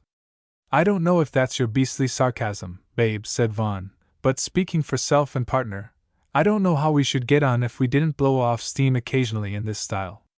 We should probably last out for a week, and then there would be a sharp shriek, a hollow groan, and all that would be left of the mutual friend would be a slight discoloration on the study carpet, coupled with an aroma of fresh gore. Perhaps that's why he goes off in the afternoons, suggested the babe. Doesn't want to run any risks. Shouldn't wonder. He's such a rotten head of the house, too, said Vaughn. Ward may gas about my being headstrong and thoughtless, but I'm dashed if I would make a bally exhibition of myself like the mutual. What's he do? Inquired the babe. It's not so much what he does. It's what he doesn't do that sickens me, said Dallas. I may be a bit of a crock in some ways, for further details apply to Ward, but I can stop a couple of fags ragging if I try. Can't Plunkett? Not for nuts. He's simply helpless when there's anything going on that he ought to stop. Why, the other day there was a row in the fags' room that you could almost have heard at your place, babe. We were up here working. The mutual was jawing as usual on the subject of cramming tips for the Aeschylus exam. Said it wasn't scholarship, or some rot. What business is it of his how a chap works, I should like to know. Just as he had got under way, the fags began kicking up more row than ever. I said, cut in Vaughn, that instead of minding other people's business, he'd better mind his own for a change, and go down and stop the row. He looked a bit green at that, said Dallas. Said the row didn't interfere with him. Does with us, I said. It's all very well for you. You aren't doing a stroke of work. No amount of row matters to a chap who's only delivering a rotten sermon on scholarship. Vaughn and I happen to be trying to do some work. All right, he said. If you want the row stopped, why don't you go and stop it? What's it got to do with me? Rotter, interpolated the babe. Wasn't he? Well, of course we couldn't stand that. We crushed him, said Vaughn. I said, in my young days the head of the house used to keep order for himself. I asked him what he thought he was here for. Because he isn't ornamental. So he went down after that. Well, said the babe. Being a miserable day boy, he had had no experience of the inner life of a boarding house, which is the real life of a public school. His experience of life at S.D. Austin's was limited to doing his work and playing center three-quarter for the 15. Which, it may be remarked in passing, he did extremely well. Dallas took up the narrative. Well, after he'd been gone about 5 minutes, and the row seemed to be getting worse than ever, we thought we'd better go down and investigate. So we did. And when we got to the fags' room, said Vaughn, pointing the toasting fork at the babe by way of emphasis, there was the mutual standing in the middle of the room gassing away with an expression on his face a cross between a village idiot and an unintelligent fried egg. And all round him was a seething mass of fags, half of them playing soccer with a top hat, and the other half cheering wildly whenever the mutual opened his mouth. What did you do? We made an aggressive movement in force. Collared the hat, brained every fag within reach, and swore we'd report them to the beak and so on. They quieted down in about 3 1/4 seconds by stopwatch, and we retired, taking the hat as a prize of war, and followed by the mutual friend. He looked worried, rather, said Vaughn. And, thank goodness, he let us alone for the rest of the evening. That's only a sample, though, explained Dallas. That sort of thing has been going on the whole term. If the head of a house is an abject lunatic, there's bound to be ructions. Fags simply live for the sake of kicking up rows. It's meat and drink to them. I wish the mutual would leave, said Vaughn. Only that sort of chap always lingers on until he dies or gets sacked. He's not the sort of fellow to get sacked, I should say, said the babe. 'Fraid not. I wish I could shunt into some other house. Between Ward and the mutual, life here isn't worth living. There's Merivale's now, said Vaughn. I wish I was in there. In the first place, you've got Merivale. He gets as near perfection as a beak ever does. Coaches the house footer and cricket, and takes an intelligent interest in things generally. Then there are some decent fellows in Merivale's. Charteris, Welch, Graham, Thompson, heaps of them. Pity you came to Ward's, said the babe. Why did you? My pater knew Ward a bit. If he'd known him well, he'd have sent me somewhere else. My pater knew Vaughan's pater well, who knew Ward slightly, and there you are. Voila cum de accidents errant. If Ward wanted to lug in a day boy to be head of the house, said Vaughan, harping once more on the old string, he might at least have got somebody decent. There's the great Babe himself. Babe, why don't you come in next term? Not much, said the babe, with a shudder. Well, even barring present company, there are lots of chaps who would have jumped at the chance of being head of a house. But nothing would satisfy Ward but lugging the mutual from the bosom of his beastly family. We haven't decided that point about where he goes to, said the babe. At this moment the door of the study opened, and the gentleman in question appeared in person. He stood in the doorway for a few seconds, gasping and throwing his arms about as if he found a difficulty in making his way in. I wish you two wouldn't make such an awful frowst in the study every afternoon, he observed, pleasantly. Have you been having a little tea party? How nice! We've been brewing, if that's what you mean, said Vaughn, shortly. Oh, said Plunkett, I hope you enjoyed yourselves. It's nearly lock up, MacArthur. That's Plunkett's delicate way of telling you you're not wanted, babe. Well, I suppose I ought to be going, said the babe. So long. And he went, feeling grateful to Providence for not having made his father, like the fathers of Vaughan and Dallas, a casual acquaintance of Mr. Ward. The mutual friend really was a trial to Vaughan and Dallas. Only those whose fate it is or has been to share a study with an uncongenial companion can appreciate their feelings to the full. 3 in a study is always something of a tight fit, and when the 3 are in a state of perpetual warfare, or, at the best, of armed truce, things become very bad indeed. Do you find it necessary to have tea parties every evening? Inquired Plunkett, after he had collected his books for the night's work. The smell of burnt meat. Fried sausages, said Vaughan. Perfectly healthy smell. Do you good? It's quite disgusting. Really, the air in here is hardly fit to breathe. You'll find an excellent brand of air down in the senior study, said Dallas, pointedly. Don't stay and poison yourself here on our account, he added. Think of your family. I shall work where I choose, said the mutual friend, with dignity. Of course, so long as you do work. You mustn't talk. Vaughan and I have got some livy to do. Plunkett snorted, and the passage of arms ended, as it usually did, in his retiring with his books to the senior study, leaving Dallas and Vaughan to discuss his character once more in case there might be any points of it left upon which they had not touched in previous conversations. This robbery of the pots is a rum thing, said Vaughan, thoughtfully, when the last shreds of Plunkett's character had been put through the mincing machine to the satisfaction of all concerned. Yes. It's the sort of thing one doesn't think possible till it actually happens. What the dickens made them put the things in the pov? At all? They must have known it wouldn't be safe. Well, you see, they usually cart them into the board room, I believe, only this time the governors were going to have a meeting there. They couldn't very well meet in a room with the table all covered with silver pots. Don't see why. Well, I suppose they could, really, but some of the governors are fairly nuts on strict form. There's that crock who makes the 2-hour vote of thanks speeches on prize day. You can see him rising to a point of order, and fixing the old un with a fishy eye. Well, anyhow, I don't see that they can blame a burglar for taking the pots if they simply chuck them in his way like that. No, I say, we'd better weigh in with the livy. The man Ward'll be round directly. Where's the Dick? And our invaluable friend, Mr. Bone? Right. Now you reel it off, and I'll keep an eye on the notes. And they settled down to the business of the day. After a while, Vaughn looked up. Who's going to win the mile? He asked. What's the matter with Thompson? How about Drake then? Thompson won the half. I knew you'd say that. The half isn't a test of a chap's mile form. Besides, did you happen to see Drake's sprint? Jolly good one. I know, but look how late he started for it. Thompson crammed on the pace directly he got into the straight. Drake only began to put it on when he got to the Pav. Even then he wasn't far behind at the tape. No, well, I'm not plunging either way. Ought to be a good race. Rather. I say, I wonder Welch doesn't try his hand at the mile. I believe he would do some rattling times if he'd only try. Why, Welch is a sprinter. I know. But I believe for all that the mile's his distance. He's always well up in the cross-country runs. Anyhow, he's not in for it this year.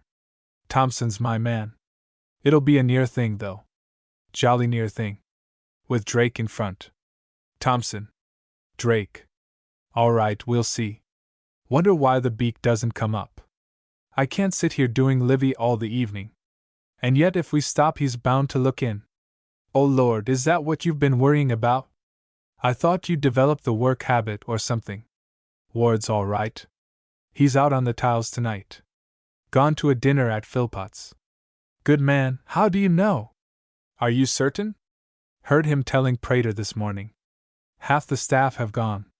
Good opportunity for a chap to go for a stroll if he wanted to. Shall we, by the way? Not for me, thanks. I'm in the middle of a rather special book. Ever read Great Expectations? Dickens, you know. I know. Haven't read it, though. Always rather funk starting on a classic, somehow. Good? My dear chap. Good's not the word. Well, after you. Exit Livy, then. And a good job, too. You might pass us the great Sherlock. Thanks. He plunged with the great detective into the mystery of the speckled band, while Vaughn opened Great Expectations at the place where he had left off the night before. And a silence fell upon the study. Curiously enough, Dallas was not the only member of Ward's house to whom it occurred that evening that the absence of the housemaster supplied a good opportunity for a stroll. The idea had also struck Plunkett favorably. He was not feeling very comfortable downstairs. On entering the senior study he found Galloway, an upper fourth member of the house, already in possession. Galloway had managed that evening to insinuate himself with such success into the good graces of the matron, that he had been allowed to stay in the house instead of proceeding with the rest of the study to the great hall for preparation. The palpable failure of his attempt to hide the book he was reading under the table when he was disturbed led him to cast at the mutual friend, the cause of his panic, so severe and forbidding a look, that gentleman retired, and made for the junior study. The atmosphere in the junior study was close, and heavy with a blend of several strange odors. Plunkett went to the window. Then he noticed what he had never noticed before, that there were no bars to the window. Only the glass stood between him and the outer world. He threw up the sash as far as it would go. There was plenty of room to get out. So he got out. He stood for a moment inhaling the fresh air. Then, taking something from his coat pocket, he dived into the shadows. An hour passed. In the study above, Dallas, surfeited with mysteries and villainy, put down his book and stretched himself. I say, Vaughn, he said. Have you settled the house gym team yet? It's about time the list went up. Eh? What? Said Vaughn, coming slowly out of his book. Dallas repeated his question. Yes, said Vaughn, got it somewhere on me. Haynes, Jarvis, and myself are going in. Only, the mutual has to stick up the list. It was the unwritten rule in Ward's, as in most of the other houses at the school, that none but the head of the house had the right of placing notices on the house board. I know, said Dallas. I'll go and buck him up now. Don't trouble. After prayers'll do. It's all right. No trouble. Whom did you say? Yourself, Haynes. And Jarvis. Not that he's any good. But the third string never matters much, and it'll do him good to represent the house. Right. I'll go and unearth the mutual. The result was that Galloway received another shock to his system. Don't glare, Galloway. It's rude, said Dallas. Where's Plunkett got to? He added. Junior study, said Galloway. Dallas went to the junior study. There were Plunkett's books on the table, but of their owner no signs were to be seen. The mutual friend had had the good sense to close the window after he had climbed through it, and Dallas did not suspect what had actually happened. He returned to Vaughn. The mutual isn't in either of the studies, he said. I didn't want to spend the evening playing hide-and-seek with him, so I've come back. It doesn't matter, thanks all the same. Later I'll do just as well. Do you object to the window going up? Asked Dallas. There's a bit of a frost on in here. Rather not. Heave it up. Dallas hove it. He stood leaning out, looking towards the college buildings, which stood out black and clear against the April sky. From out of the darkness in the direction of Stapleton sounded the monotonous note of a corncrake. Jove, he said, it's a grand night. If I was at home now I shouldn't be cooped up indoors like this. Holidays in another week, said Vaughn, joining him. It is ripping, isn't it? There's something not half bad in the call. Buildings on a night like this. I shall be jolly sorry to leave, in spite of Ward and the mutual. Same here, by Jove. We've each got a couple more years, though, if it comes to that. Hello, Prep, S over. The sound of footsteps began to be heard from the direction of the college. 9 had struck from the school clock, and the great hall was emptying. Your turn to read at prayers, Vaughn. Hello, there's the mutual. Didn't hear him unlock the door. Glad he has, though. Saves us trouble. I must be going down to look up a bit to read. Do you remember when Harper read the same bit 6 days running? I shall never forget Ward's pained expression. Harper explained that he thought the passage so beautiful that he couldn't leave it. Why don't you try that, Tip? Hardly. My reputation hasn't quite the stamina for the test. Vaughn left the room. At the foot of the stairs he was met by the matron. Will you unlock the door, please, Vaughn, she said, handing him a bunch of keys. The boys will be coming in a minute. Unlock the door? Repeated Vaughn. I thought it was unlocked. All right. By Jove, he thought, the plot thickens. What is our only Plunkett doing out of the house when the door is locked, I wonder? Plunkett strolled in with the last batch of the returning crowd, wearing on his face the virtuous look of one who has been snatching a whiff of fresh air after a hard evening's preparation. Oh, I say, Plunkett, said Vaughn, when they met in the study after prayers, I wanted to see you. Where have you been? I have been in the junior study. Where did you think I had been? Oh. Do you doubt my word? I've the most exaggerated respect for your word, but you weren't in the junior study at 5 to 9. No, I went up to my dormitory about that time. You seem remarkably interested in my movements. Only wanted to see you about the house gym. Team. You might shove up the list tonight. Haynes, Jarvis, and myself. Very well.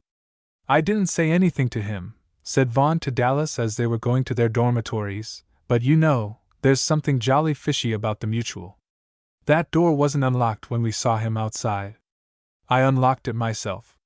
Seems to me the mutual's been having a little private bust of his own on the quiet. That's rum. He might have been out by the front way to see one of the beaks, though. Well, even then he would be breaking rules. You aren't allowed to go out after lockup without house beak's leave. No, I find him guilty. If only he'd go and get booked, said Vaughn. Then he might have to leave. But he won't. No such luck. No, said Dallas. Good night. Good night. Certainly there was something mysterious about the matter. Chapter 6: A Literary Banquet. Charteris and Welch were conversing in the study of which they were the joint proprietors. That is to say, Charteris was talking and playing the banjo alternately, while Welch was deep in a book and refused to be drawn out of it under any pretext. Charteris' banjo was the joy of his fellows and the bane of his housemaster. Being of a musical turn and owning a good deal of pocket money, he had, at the end of the summer holidays, introduced the delights of a phonograph into the house. This being vetoed by the housemaster, he had returned at the beginning of the following term with a penny whistle, which had suffered a similar fate. Upon this he had invested in a banjo, and the dazed Mirvale, feeling that matters were getting beyond his grip, had effected a compromise with him. Having ascertained that there was no specific rule at St. Austin's against the use of musical instruments, he had informed Charteris that if he saw fit to play the banjo before prep, only, and regarded the hours between 7 and 11 as a close time, all should be forgiven, and he might play, if so disposed, till the crack of doom. To this reasonable request Charteris had promptly acceded, and peace had been restored. Charteris and Welch were a curious pair. Welch spoke very little. Charteris was seldom silent. They were both in the 6th, Welch high up, Charteris rather low down. In games, Welch was one of those fortunate individuals who are good at everything. He was captain of cricket, and not only captain, but also the best all-round man in the team, which is often a very different matter. He was the best wing three-quarter the school possessed, played fives and rackets like a professor, and only the day before had shared Tony's glory by winning the silver medal for fencing in the Aldershot competition. The abilities of Charteris were more ordinary.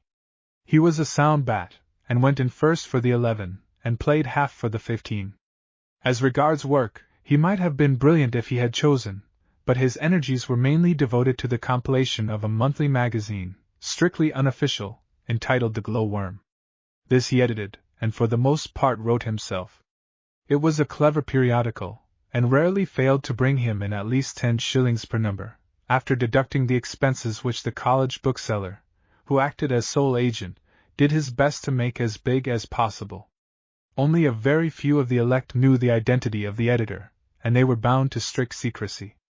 On the day before the publication of each number, a notice was placed in the desk of the captain of each form, notifying him of what the morrow would bring forth, and asking him to pass it round the form. That was all. The school did the rest. The Glowworm always sold well, principally because of the personal nature of its contents. If the average mortal is told that there is something about him in a paper, he will buy that paper at your own price. Today he was giving his monthly tea in honor of the new number. Only contributors were invited, and the menu was always of the best. It was a punch dinner, only more so, for these teas were celebrated with musical honors, and Charteris on the banjo was worth hearing. His rendering of extracts from the works of Messrs. Gilbert and Sullivan was an intellectual treat. "When I take the chair at our harmonic club," he chanted, fixing the unconscious Welch with a fiery glance. "Welch." "Yes. If this is your idea of a harmonic club, it isn't mine. Put down that book, and try and be sociable." "1 second," said Welch, burrowing still deeper. "That's what you always say," said Charteris. "Look here, come in." There had been a knock at the door as he was speaking. Tony entered, accompanied by Jim. They were regular attendants at these banquets, for between them they wrote most of what was left of the magazine when Charteris had done with it. There was only one other contributor, Jackson, of Dawson's House, and he came in a few minutes later. Welch was the athletics expert of the paper, and did most of the match reports. "Now we're complete," said Charteris, as Jackson presented himself. "Gentlemen, your seats.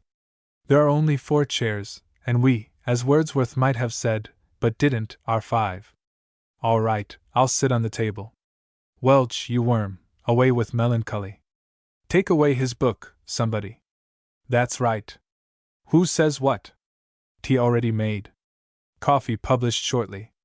If anybody wants cocoa, I've got some, only you'll have to boil more water. I regret the absence of menu cards, but as the entire feast is visible to the naked eye, our loss is immaterial. The offertory will be for the church expenses fund. Biscuits, please. I wish you'd given this tea after next Saturday, Alderman," said Jim. Charteris was called the Alderman on account of his figure, which was inclined to stoutness, and his general capacity for consuming food. "Never put off till tomorrow, why? I simply must keep fit for the mile. How's Welch to run, too, if he eats this sort of thing?" He pointed to the well-spread board. "Yes, there's something in that," said Tony. "Thank goodness, my little entertainment's over. I think I will try one of those chocolate things." "Thanks. Welch is all right," said Jackson. "He could win the 100 and the quarter on sausage rolls. But think of the times. And there, observed Charteris, there, my young friend, you have touched upon a sore subject. Before you came in I was administering a few wholesome words of censure to that miserable object on your right. What is a fifth of a second more or less that it should make a man insult his digestion as Welch does? You'll hardly credit it, but for the last 3 weeks or more I have been forced to look on a fellow being refusing pastry and drinking beastly extracts of meat, all for the sake of winning a couple of races. It quite put me off my feed. Cake, please? Good robust slice. Thanks. It's rather funny when you come to think of it, said Tony. Welch lives on Bovril for a month, and then, just as he thinks he's going to score, a burglar with a sense of humor strolls into the Pov, carefully selects the only 2 cups he had a chance of winning, and so to bed. Leaving Master J. G. Welch an awful example of what comes of training, said Jim. Welch, you're a rotter. It isn't my fault, observed Welch, plaintively. You chaps seem to think I've committed some sort of crime, just because a man I didn't know from Adam has bagged a cup or 2. It looks to me, said Charteris, as if Welch, thinking his chances of the quarter rather rocky, hired one of his low acquaintances to steal the cup for him. Shouldn't wonder. Welch knows some jolly low characters in Stapleton. Welch is a jolly low character himself, said Tony, judicially. I wonder you associate with him, Alderman. Stand in loco parentis. And of his asked me to keep an eye on him. Dear George is so wild, she said. Before Welch could find words to refute this hideous slander, Tony cut in once more. The only reason he doesn't drink gin and play billiards at the Blue Lion is that gin makes him ill and his best break at pills is 6, including 2 flukes. As a matter of fact, said Welch, changing the conversation with a jerk, I don't much care if the cups are stolen. One doesn't only run for the sake of the pot. Charteris groaned. Oh, well, said he, if you're going to take the high moral standpoint, and descend to brazen platitudes like that, I give you up. It's a rum thing about those pots, said Welch, meditatively. Seems to me, Jim rejoined, the rum thing is that a man who considers the Pov a safe place to keep a lot of valuable prizes and should be allowed at large. Why couldn't they keep them in the boardroom as they used to? Thought it'd save trouble, I suppose? Save them carting the things over to the Pov. On sports day, hazarded Tony. Save the burglar a lot of trouble, I should say, observed Jackson. I could break into the Pov myself in 5 minutes. Good old Jackson, said Charteris. Have a shot tonight? I'll hold the watch. I'm doing a leader on the melancholy incident for next month's Glowworm. It appears that Master Reginald Robinson, a member of Mr. Merivale's celebrated boarding establishment, was passing by the pavilion at an early hour on the morning of the 2nd of April, that's today, when his eye was attracted by an excavation or incision in one of the windows of that imposing edifice. His narrative appears on another page. Interviewed by a Glowworm representative, Master Robinson, who is a fine, healthy, bronzed young Englishman of some 13 summers, with a delightful, boyish flow of speech, not wholly free from a suspicion of cheek, gave it as his opinion that the outrage was the work of a burglar, a remarkable display of sagacity in one so young. A portrait of Master Robinson appears on another page. Everything seems to appear on another page, said Jim. Am I to do the portrait? I think it would be best. You can never trust a photo to caricature a person enough. Your facial HB's the thing. Have you heard whether anything else was bagged besides the cups? Asked Welch. Not that I know of, said Jim. Yes, there was, said Jackson. It further appears that lunatic, Adamson, had left some money in the pocket of his blazer, which he had left in the Pov overnight. On inquiry it was found that the money had also left. Adamson was in the same house as Jackson, and had talked of nothing else throughout the whole of lunch. He was an abnormally wealthy individual, however, and it was generally felt, though he himself thought otherwise, that he could afford to lose some of the surplus. How much? Asked Jim. £2. At this Jim gave vent to the exclamation which Mr. Barry Payne calls the Englishman's shortest prayer. My dear sir, said Charteris. My very dear sir. We blush for you. Might I ask why you take the matter to heart so? Jim hesitated. Better have it out, Jim, said Tony. These chaps'll keep it dark all right. And Jim entered once again upon the recital of his doings on the previous night. So you see, he concluded, this £2 business makes it all the worse. I don't see why, said Welch. Well, you see, money's a thing everybody wants, whereas cups wouldn't be any good to a fellow at school. So that I should find it much harder to prove that I didn't take the £2 than I should have done to prove that I didn't take the cups. But there's no earthly need for you to prove anything, said Tony. There's not the slightest chance of your being found out. Exactly, observed Charteris. We will certainly respect your incognito if you wish it. Wild horses shall draw no evidence from us. It is, of course, very distressing, but what is man after all? Are we not as the beasts that perish, and is not our little life rounded by a sleep? Indeed, yes. And now, with full chorus, please. And at the third line some plaster came down from the ceiling, and Mervale came up, and the meeting dispersed without the customary cheers. Chapter 7 Barrett Explores. Barrett stood at the window of his study with his hands in his pockets, looking thoughtfully at the football field. Now and then he whistled. That was to show that he was very much at his ease. He whistled a popular melody of the day 3 times as slowly as its talented composer had originally intended it to be whistled, and in a strange minor key. Some people, when offended, invariably whistle in this manner, and these are just the people with whom, if you happen to share a study with them, it is rash to have differences of opinion. Reed, who was deep in a book, though not so deep as he would have liked the casual observer to fancy him to be, would have given much to stop Barrett's musical experiments. To ask him to stop in so many words was, of course, impossible. Offended dignity must draw the line somewhere. That is one of the curious results of a polite education.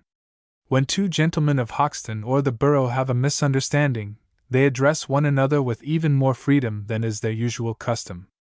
When one member of a public school falls out with another member, his politeness in dealing with him becomes so Chesterfieldian that one cannot help being afraid that he will sustain a strain from which he will never recover. After a time the tension became too much for Barrett. He picked up his cap and left the room. Reed continued to be absorbed in his book. It was a splendid day outside, warm for April, and with just that freshness in the air which gets into the blood and makes spring the best time of the whole year. Barrett had not the aesthetic soul to any appreciable extent, but he did know a fine day when he saw one, and even he realized that a day like this was not to be wasted in pottering about the school grounds watching the under 1300 yards trial heats, and the under 14 broad jump, or doing occasional exercises in the gymnasium. It was a day for going far afield and not returning till lock-up. He had an object, too. Everything seemed to shout eggs at him, to remind him that he was an enthusiast on the subject and had a collection to which he ought to seize this excellent opportunity of adding. The only question was, where to go. The surrounding country was a paradise for the naturalist who had no absurd scruples on the subject of trespassing. To the west, in the direction of Stapleton, the woods and hedges were thick with nests. But then, so they were to the east along the Badgwick road. He wavered, but a recollection that there was water in the Badgwick direction, and that he might with luck beard a water wagtail in its lair, decided him. What is life without a water wagtail's egg? A mere mockery. He turned east. "Hullo, Barrett, where are you off to?" Gray, of Prater's house, intercepted him as he was passing. "Going to see if I can get some eggs." "Are you coming?" Gray hesitated. He was a keen naturalist, too. "No, I don't think I will, thanks. Got an uncle coming down to see me." "Well, cut off before he comes." "No, he'd be too sick. Besides," he added ingenuously, "there's a possible tip. Don't want to miss that. I'm simply stony. Always am at end of term." "Oh," said Barrett, realizing that further argument would be thrown away. "Well, so long then." "So long. Hope you have luck." "Thanks. I say." "Well?" "Roll call, you know. If you don't see me anywhere about, you might answer my name." "All right. And if you find anything decent, you might remember me. You know pretty well what I've got already." "Right, I will. Magpie's what I want particularly." Where are you going, by the way? Thought of having a shot at old Venner's woods. I'm after a water wagtail myself. Ought to be 1 or 2 in the dingle. Heaps, probably. But I should advise you to look out, you know. Venner's awfully down on trespassing. Yes, the bounder. But I don't think he'll get me. One gets the knack of keeping fairly quiet with practice. He's got thousands of keepers. Millions. Dogs, too. Dash his beastly dogs. I like dogs. Why are you such a croaker today, Gray? Well, you know he's had 2 chaps sacked for going in his woods to my certain knowledge, Morton Smith and Ainsworth. That's only since I've been at the call. 2? Probably lots more before that. Ainsworth was booked smoking there. That's why he was sacked. And Venner caught Morton Smith himself simply staggering under dead rabbits. They sack any chap for poaching. Well, I don't see how you're going to show you've not been poaching. Besides, it's miles out of bounds. Gray, said Barrett severely, I'm surprised at you. Go away and meet your beastly uncle. Fancy talking about bounds at your time of life. Well, don't forget me when you're hauling in the eggs. Right you are. So long. Barrett proceeded on his way, his last difficulties safely removed. He could rely on Gray not to bungle that matter of roll call. Gray had been there before. A long white ribbon of dusty road separated St. Austin's from the lodge gates of Badgewick Hall, the country seat of Sir Alfred Venner, MP, also of 49A Lancaster Gate, London. Barrett walked rapidly for over half an hour before he came in sight of the great iron gates, flanked on the one side by a trim little lodge and green meadows, and on the other by woods of a darker green.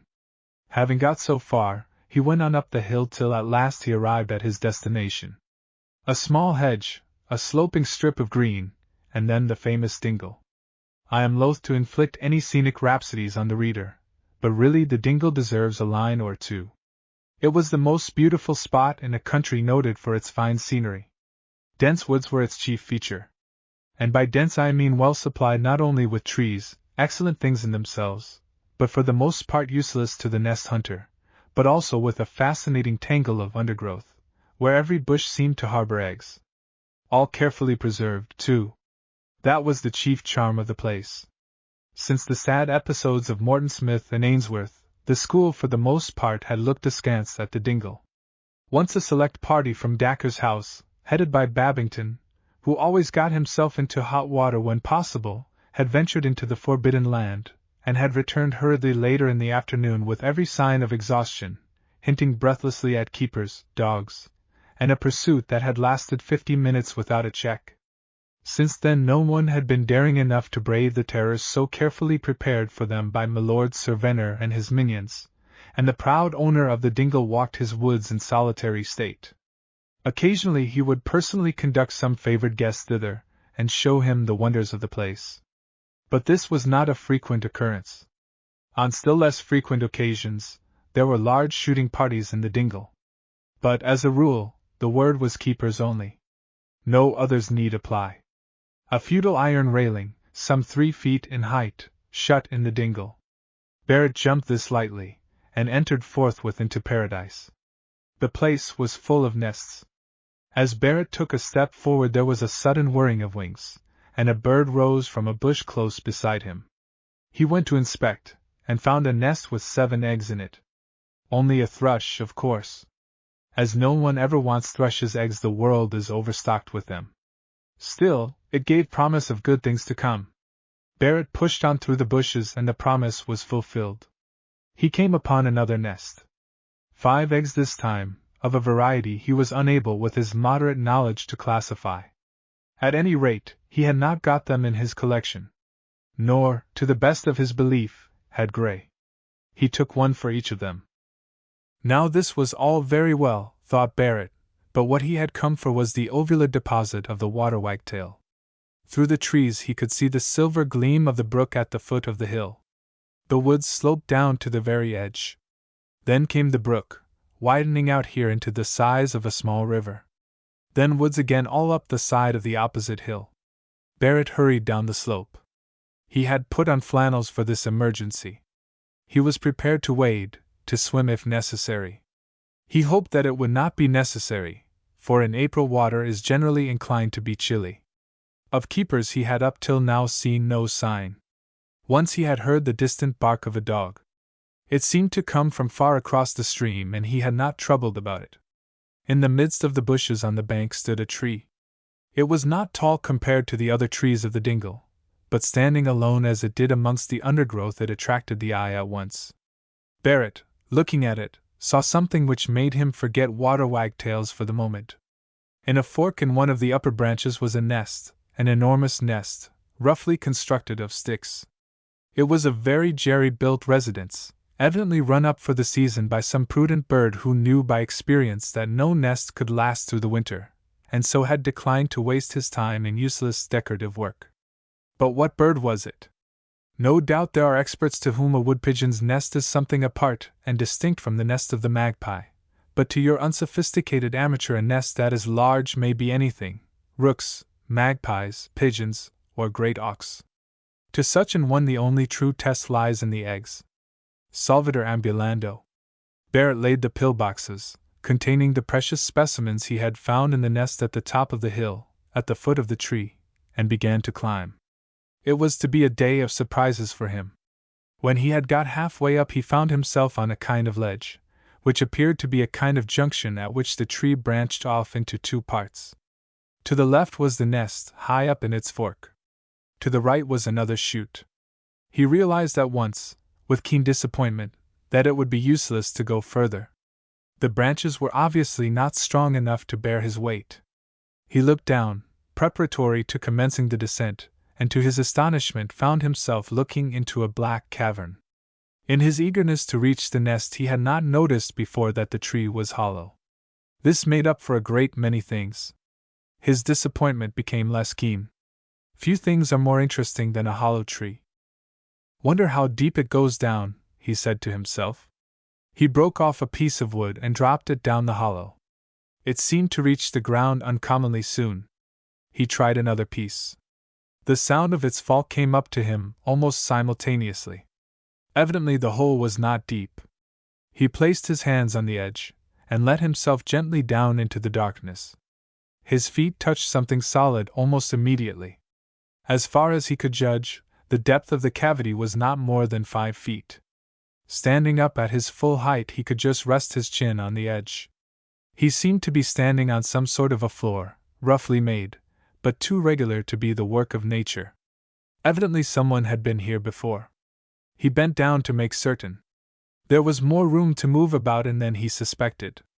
A man sitting down would find it not uncomfortable. He brushed his hand along the floor. Certainly it seemed to be constructed of boards. Then his hand hit something small and hard. He groped about until his fingers closed on it. What was it? He could hardly make out for the moment. Suddenly, as he moved it, something inside it rattled. Now he knew what it was.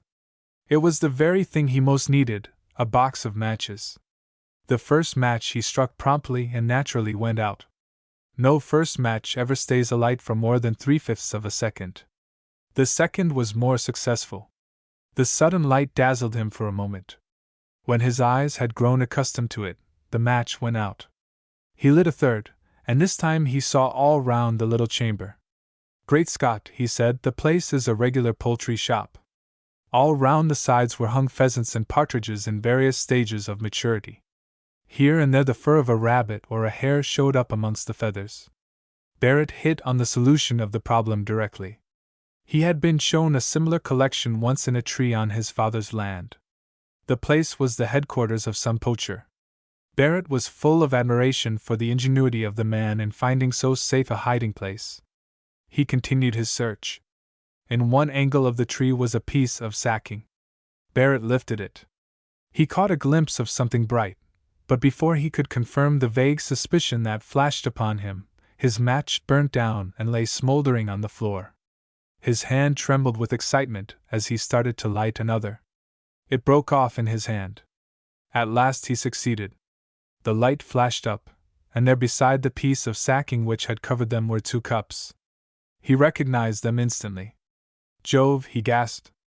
The sports pots. Now, how on earth? At this moment something happened which took his attention away from his discovery with painful suddenness. From beneath him came the muffled whine of a dog. He listened, holding his breath. No, he was not mistaken. The dog whined again, and broke into an excited bark. Somebody at the foot of the tree began to speak. Chapter 8 Barrett ceases to explore. Fetch him out, said the voice, all in one word. Nice cheery remark to make, thought Barrett. He'll have to do a good bit of digging before he fetches me out. I'm a fixture for the present. There was a sound of scratching as if the dog, in his eagerness to oblige, were trying to uproot the tree. Barrett, realizing that unless the keeper took it into his head to climb, which was unlikely, he was as safe as if he had been in his study at Philpotts, chuckled within himself, and listened intently. What is it, then? Said the keeper. Good dog at M. Fetch him out, Jack. Jack barked excitedly, and redoubled his efforts. The sound of scratching proceeded. "Arrararats," said the mendacious keeper. Jack had evidently paused for breath. Barrett began quite to sympathize with him. The thought that the animal was getting farther away from the object of his search with every ounce of earth he removed tickled him hugely. He would have liked to have been able to see the operations, though. At present it was like listening to a conversation through a telephone. He could only guess at what was going on. Then he heard somebody whistling the Lincolnshire Poacher, a strangely inappropriate air in the mouth of a keeper. The sound was too far away to be the work of Jack's owner, unless he had gone for a stroll since his last remark. No, it was another keeper. A new voice came up to him. "'Ullo, Ned, what's the dog after? Thinks he's smelt a rabbit, seems to me. Ain't a rabbit hole air. Thinks there is, anyhow. Look at the poor beast." They both laughed. Jack, meanwhile, unaware that he was turning himself into an exhibition to make a keeper's holiday, dug assiduously. "Come away, Jack," said the first keeper at length. "Ain't nothin' there. Ought to know that, clever dog like you." There was a sound as if he had pulled Jack bodily from his hole. "Wait. Ned, what's that on the ground there?" Barrett gasped. His pillboxes had been discovered. Surely they would put 2 and 2 together now, and climb the tree after him. Eggs. 2 of 'em. How did they get 'ere then? It's one of them young devils from the school. Master says to me this morning, 'Look out,' he says, 'Saunders, for them boys as come in 'ere after eggs, and frighten all the birds out of the drat place. You keep your eyes open, Saunders,' he says. Well, if he's still in the woods, will ave I'm safe. If he's still in the woods, thought Barrett with a shiver. After this there was silence. Barrett waited for what he thought was a quarter of an hour. It was really 5 minutes or less. Then he peeped cautiously over the edge of his hiding place. Yes, they had certainly gone, unless, horrible thought, they were waiting so close to the trunk of the tree as to be invisible from where he stood. He decided that the possibility must be risked. He was down on the ground in record time. Nothing happened. No hand shot out from its ambush to clutch him. He breathed more freely, and began to debate within himself which way to go. Up the hill it must be, of course, but should he go straight up, or to the left, or to the right? He would have given much to know which way the keepers had gone, particularly he of the dog. They had separated, he knew. He began to reason the thing out. In the first place, if they had separated, they must have gone different ways. It did not take him long to arrive at that conclusion. The odds, therefore, were that one had gone to the right upstream, the other downstream to the left. His knowledge of human nature told him that nobody would willingly walk uphill if it was possible for him to walk on the flat. Therefore, assuming the 2 keepers to be human, they had gone along the valley. Therefore, his best plan would be to make straight for the top of the hill, as straight as he could steer, and risk it. Just as he was about to start, his eye caught the 2 pillboxes, lying on the turf a few yards from where he had placed them. May as well take what I can get, he thought. He placed them carefully in his pocket. As he did so, a faint bark came to him on the breeze from downstream. That must be friend Jack. He waited no longer, but dived into the bushes in the direction of the summit. He was congratulating himself on being out of danger. Already he was more than halfway up the hill, when suddenly he received a terrible shock. From the bushes to his left, not 10 yards from where he stood, came the clear, sharp sound of a whistle. The sound was repeated, and this time an answer came from far out to his right. Before he could move, another whistle joined in, again from the left, but farther off and higher up the hill than the first he had heard. He recalled what Gray had said about millions of keepers. The expression, he thought, had understated the true facts, if anything. He remembered the case of Babington. It was a moment for action. No guile could save him now. It must be a stern chase for the rest of the distance. He drew a breath, and was off like an arrow. The noise he made was appalling. No one in the wood could help hearing it. "Stop there!" shouted someone. The voice came from behind, a fact which he noted almost automatically and rejoiced at. He had a start at any rate. "Stop!" shouted the voice once again. The whistle blew like a steam siren, and once more the other two answered it. They were all behind him now. Surely a man of the public schools in flannels and gymnasium shoes, and trained to the last ounce for just such a sprint as this, could beat a handful of keepers in their leggings and heavy boots. Barrett raced on. Close behind him a crashing in the undergrowth, and the sound of heavy breathing told him that keeper number 1 was doing his best. To left and right similar sounds were to be heard. But Barrett had placed these competitors out of the running at once. The race was between him and the man behind. 50 yards of difficult country, bushes which caught his clothes as if they were trying to stop him in the interests of law and order, branches which lashed him across the face, and rabbit holes half hidden in the bracken, and still he kept his lead. He was increasing it. He must win now. The man behind was panting in deep gasps, for the pace had been warm and he was not in training. Barrett cast a glance over his shoulder, and as he looked the keeper's foot caught in a hole and he fell heavily. Barrett uttered a shout of triumph. Victory was his. In front of him was a small hollow fringed with bushes.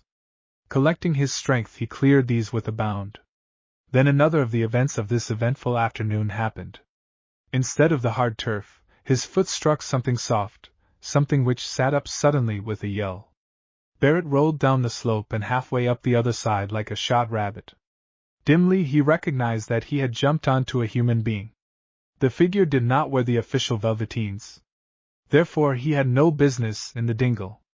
And close behind thundered the keeper, now on his feet once more, dust on his clothes and wrath in his heart in equal proportions. "Look out, man!" shouted Barrett, as the injured person rose to his feet. "Run! Cut, quick!" "Keeper!" There was no time to say more. He ran. Another second and he was at the top, over the railing, and in the good, honest, public highroad again, safe. A hoarse shout of "Got yer!" from below told a harrowing tale of capture. The stranger had fallen into the hands of the enemy. Very cautiously Barrett left the road and crept to the railing again. It was a rash thing to do, but curiosity overcame him. He had to see, or, if that was impossible, to hear what had happened. For a moment the only sound to be heard was the gasping of the keeper. After a few seconds a rapidly nearing series of crashes announced the arrival of the man from the right flank of the pursuing forces, while almost simultaneously his colleague on the left came up. Barrett could see nothing, but it was easy to understand what was going on. Keeper number 1 was exhibiting his prisoner. His narrative, punctuated with gasps, was told mostly in hoarse whispers, and Barrett missed most of it. Foot, gasp, rabbit hole, more gasps. Up again, minute. Indistinct mutterings, and triumphantly, "Cotched him!" Exclamations of approval from the other two. "I assure you," said another voice. The prisoner was having his say. "I assure you that I was doing no harm whatever in this wood." "I better tell that tale to Sir Alfred," cut in one of his captors. "You'll learn yer," said the keeper previously referred to as number 1, vindicatively. He was feeling shaken up with his run and his heavy fall, and his temper was proportionately short. "I swear I've heard that voice before somewhere," thought Barrett. "Wonder if it's a call chap." Keeper number 1 added something here, which was inaudible to Barrett. "I tell you I'm not a poacher," said the prisoner, indignantly. "And I object to your language. I tell you I was lying here doing nothing and some fool or other came and jumped on me. The rest was inaudible.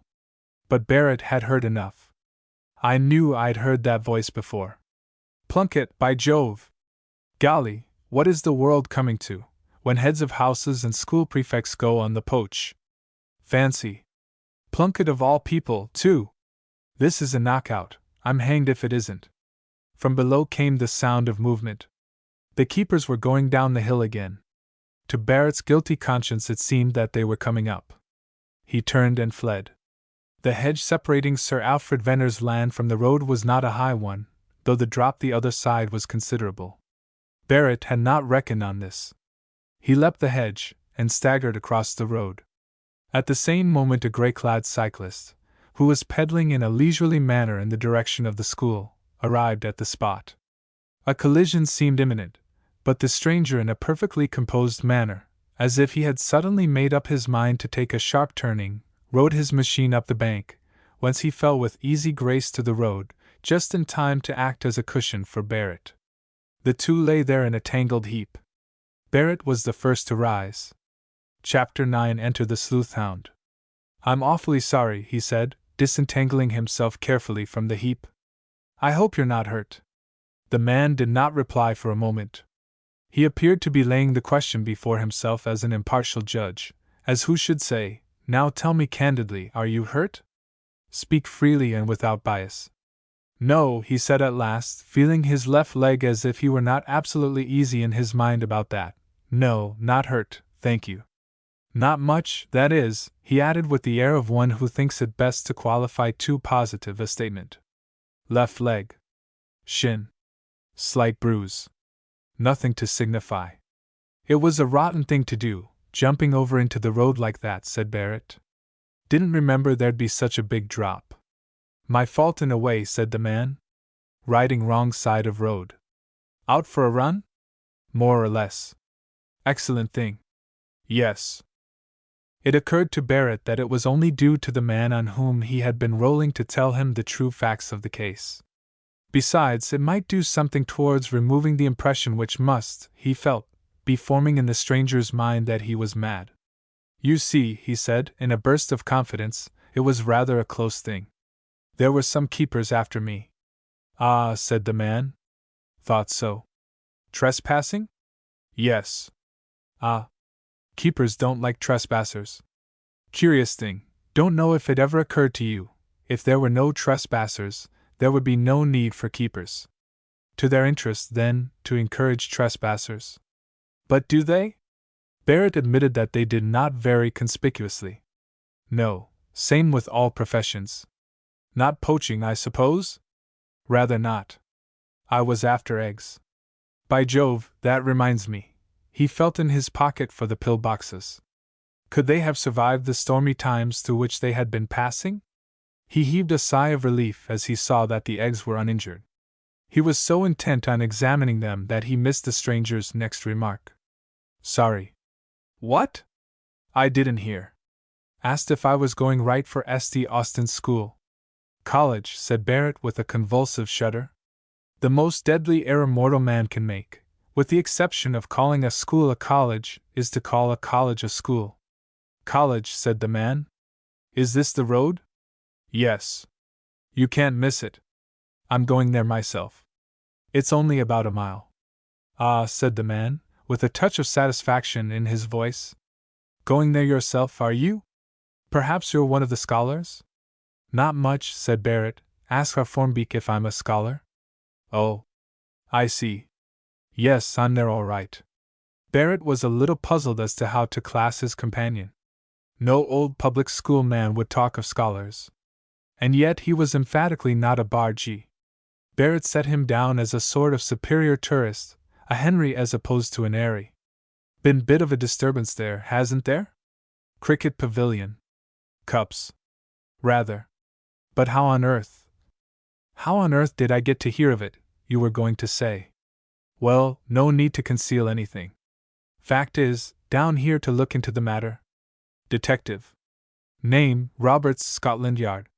Now we know each other, and if you can tell me one or two things about this burglary, it would be a great help to me, and I should be very much obliged.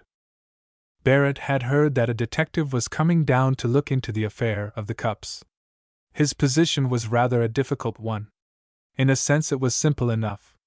He had found the cups. He could, keepers permitting, go and fetch them now, and there would not be an end of the matter.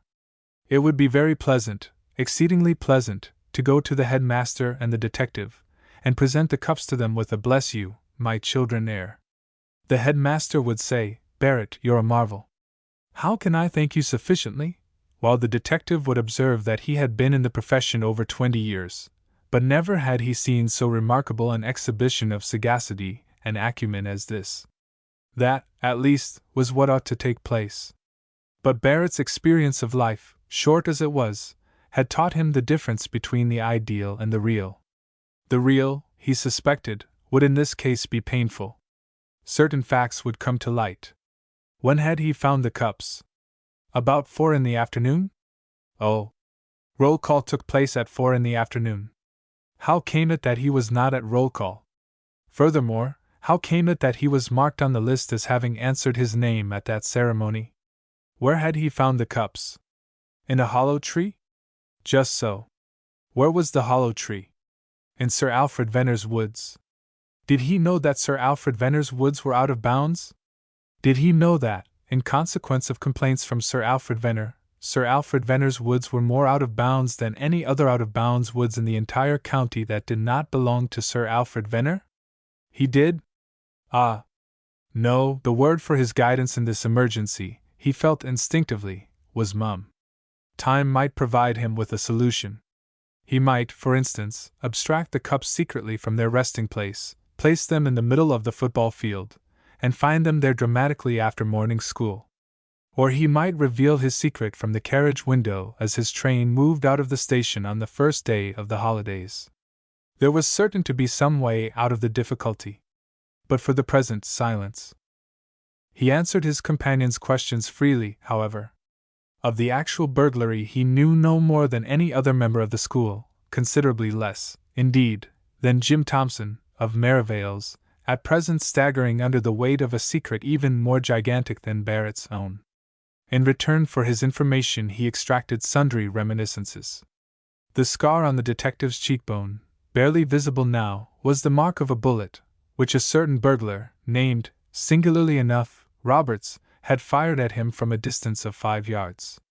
The gentleman in question, who, the detective hastened to inform Barrett, was no relation of his, though owning the same name, happened to be a poor marksman and only scored a bad outer, assuming the detective's face to have been the bull. He also turned up his cuff to show a larger scar. This was another testimonial from the burglar world. A Kensington practitioner had had the bad taste to bite off a piece of that part of the detective. In short, Barrett enlarged his knowledge of the seamy side of things considerably in the mile of road which had to be traversed before St. Austin's appeared in sight. The two parted at the big gates, Barrett going in the direction of Philpotts, the detective wheeling his machine towards the porter's lodge. Barrett's condition when he turned in at Philpotts' door was critical. He was so inflated with news that any attempt to keep it in might have serious results. Certainly he could not sleep that night in such a bomb-like state. It was thus that he broke in upon Reed. Reed had passed an absurdly useless afternoon. He had not stirred from the study. For all that it would have mattered to him, it might have been raining hard the whole afternoon, instead of being, as it had been, the finest afternoon of the whole term. In a word, and not to put too fine a point on the matter, he had been frowsting, and consequently was feeling dull and sleepy, and generally undervitalized and futile. Barrett entered the study with a rush, and was carried away by excitement to such an extent that he addressed Reed as if the deadly feud between them not only did not exist, but never had existed. "I say, Reed, heave that beastly book away. My aunt, I have had an afternoon of it." "Oh," said Reed politely, "where did you go?" "After eggs in the dingle." Reed was fairly startled out of his dignified reserve. For the first time since they had had their little difference, he addressed Barrett in a sensible manner. "You idiot," he said. "Don't see it. The dingle's just a place to spend a happy day. Like Rosherville. Jove, it's worth going there. You should see the birds. Place is black with them. How about keepers? See any? Did I not? 3 of them chased me like good UNS all over the place. You got away all right, though. Only just. I say, do you know what happened? You know that rotter Plunkett. Used to be a day boy. Head of wards now. Wears specs. Yes? Well, just as I was almost out of the wood, I jumped a bush and landed right on top of him. The man was asleep or something. Fancy choosing the dingle of all places to sleep in, where you can't go a couple of yards without running into a keeper. He hadn't even the sense to run. I yelled to him to look out, and then I hooked it myself. And then the nearest keeper, who'd just come down a buster over a rabbit hole, sailed in and had him. I couldn't do anything, of course. Jove, there'll be a fair-sized row about this. The old man's on to trespassing like tar. I say, think Plunkett'll say anything about you being there too? Shouldn't think so. For one thing, I don't think he recognized me. Probably doesn't know me by sight, and he was fast asleep, too. No, I fancy I'm all right. Well, it was a jolly narrow shave. Anything else happen? Anything else? Just a bit. That's to say, no, nothing much else. No. Now then, said Reed briskly. None of your beastly mysteries. Out with it. Look here, swear you'll keep it dark? Of course I will. On your word of honor? If you think, began Reed in an offended voice. No, it's all right. Don't get shirty. The thing is, though, it's so frightfully important to keep it dark. Well? Buck up. Well, you needn't believe me, of course, but I've found the pots. Reed gasped. What? He cried. The pot for the quarter? And the one for the 100 yards. Both of them. It's a fact. But where? How? What have you done with them? Barrett unfolded his tale concisely. You see, he concluded, what a hole I'm in. I can't tell the old man anything about it, or I get booked for cutting roll call, and going out of bounds. And then, while I'm waiting and wondering what to do, and all that, the thief, whoever he is, will most likely go off with the pots. What do you think I ought to do?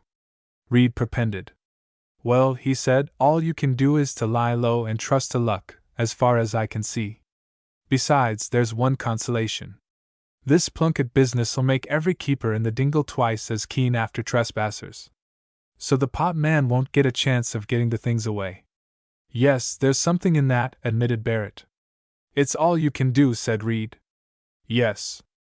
Unless I wrote an anonymous letter to the old man explaining things. How would that do? Do for you, probably. Anonymous letters always get traced to the person who wrote them. Or pretty nearly always. No, you simply lie low. Right, said Barrett, I will. The process of concealing one's superior knowledge is very irritating. So irritating, indeed, that very few people do it. Barrett, however, was obliged to by necessity. He had a good chance of displaying his abilities in that direction when he met Gray the next morning. Hello, said Gray, have a good time yesterday? Not bad. I've got an egg for you. Good man. What sort? Hanged if I know. I know you haven't got it, though. Thanks awfully. See anything of the Million Keepers? Heard them oftener than I saw them. They didn't book you? Rather fancy one of them saw me, but I got away all right. Find the place pretty lively? Pretty fair. Stay there long? Not very. No, thought you wouldn't. What do you say to a small ice? There's time before school. Thanks. Are you flush? Flush isn't the word for it. I'm a plutocrat. Uncle came out fairly strong then? Rather. To the tune of 1 sovereign, cash. He's a jolly good sort, my uncle. So it seems, said Barrett. The meeting then adjourned to the school shop, Barrett enjoying his ice all the more for the thought that his secret still was a secret. A thing which it would in all probability have ceased to be, had he been rash enough to confide it to K.S.D.H. Gray, who, whatever his other merits, was very far from being the safest sort of confidant. His usual practice was to speak first, and to think, if at all, afterwards. Chapter 10 Mr. Thompson Investigates. The pavilion burglary was discussed in other places besides Charteris' study. In the master's common room the matter came in for its full share of comment. The masters were, as at most schools, divided into the athletic and non-athletic, and it was for the former class that the matter possessed most interest. If it had been that apple of the college library's eye, the original MS. of S.D. Austin's private diary, or even that lesser treasure, the black-letter eucalyptides, that had disappeared, the elder portion of the staff would have had a great deal to say upon the subject. But apart from the excitement caused by the strangeness of such an occurrence, the theft of a couple of sports prizes had little interest for them. On the borderline between these two castes came Mr. Thompson, the master of the sixth form, spelt with AP and no relation to the genial James or the amiable Allen, with the former of whom, indeed, he was on very indifferent terms of friendship. Mr. Thompson, though an excellent classic, had no knowledge of the inwardness of the human boy. He expected every member of his form not only to be earnest, which very few members of a sixth form are, but also to communicate his innermost thoughts to him. His aim was to be their confidant, the wise friend to whom they were to bring their troubles and come for advice. He was, in fact, poor man, the good young master. Now, it is generally the case at school that troubles are things to be worried through alone, and any attempt at interference is usually resented. Mr. Thompson had asked Jim to tea, and while in the very act of passing him the muffins, had embarked on a sort of unofficial sermon, winding up by inviting confidences. Jim had naturally been first flippant, and then rude, and relations had been strained ever since. It must have been a professional, alleged Perkins, the master of the upper fourth. If it hadn't been for the fact of the money having been stolen as well as the cups, I should have put it down to one of our fellows. My dear Perkins, expostulated Mervale. My dear Mervale, my entire form is capable of any crime except the theft of money. A boy might have taken the cups for a joke, or just for the excitement of the thing, meaning to return them in time for the sports. But the £2 knocks that on the head. It must have been a professional. I always said that the pavilion was a very unsafe place in which to keep anything of value, said Mr. Thompson. You were profoundly right, Thompson, replied Perkins. You deserve a diploma. This business is rather in your line, Thompson, said Mervale. You must bring your powers to bear on the subject, and send out the criminal. Mr. Thompson took a keen pride in his powers of observation. He would frequently observe, like the lamented Sherlock Holmes, the vital necessity of taking notice of trifles. The daily life of a sixth form master at a big public school does not afford much scope for the practice of the detective art, but Mr. Thompson had once detected a piece of cribbing, when correcting some Latin proses for the master of the lower third, solely by the exercise of his powers of observation, and he had never forgotten it. He burned to add another scalp to his collection, and this pavilion burglary seemed peculiarly suited to his talents. He had given the matter his attention, and, as far as he could see, everything pointed to the fact that skilled hands had been at work. From 11 until 12:30 that day, the Sixth were doing an unseen examination under the eye of the headmaster, and Mr. Thompson was consequently off duty. He took advantage of this to stroll down to the pavilion and make a personal inspection of the first room, from which what were left of the prizes had long been removed to a place of safety. He was making his way to the place where the ground man was usually to be found, with a view to obtaining the keys, when he noticed that the door was already open, and on going thither he came upon Biffin, the ground man, in earnest conversation with a stranger. "Morning, sir," said the ground man. He was on speaking terms with most of the masters and all the boys. Then, to his companion, "This is Mr. Thompson, one of our masters." "Morning, sir," said the latter. "Weather keeps up. I am Inspector Roberts, Scotland Yard. But I think we're in for rain soon." "Yes. 'Fraid so. Been asked to look into this business, Mr. Thompson. Queer business." "Very. Might I ask, I am very interested in this kind of thing, whether you have arrived at any conclusions yet?" The detective eyed him thoughtfully, as if he were hunting for the answer to a riddle. "No, not yet. Nothing definite. I presume you take it for granted it was the work of a professional burglar?" "No, no, take nothing for granted. Great mistake. Prejudices one way or other, great mistake. But I think it was probably, almost certainly, not done by a professional. Mr. Thompson looked rather blank at this. It shook his confidence in his powers of deduction. But, he expostulated, surely no one but a practiced burglar would have taken a pane of glass out so, neatly? Inspector Roberts rubbed a finger thoughtfully round the place where the glass had been. Then he withdrew it, and showed a small cut from which the blood was beginning to drip.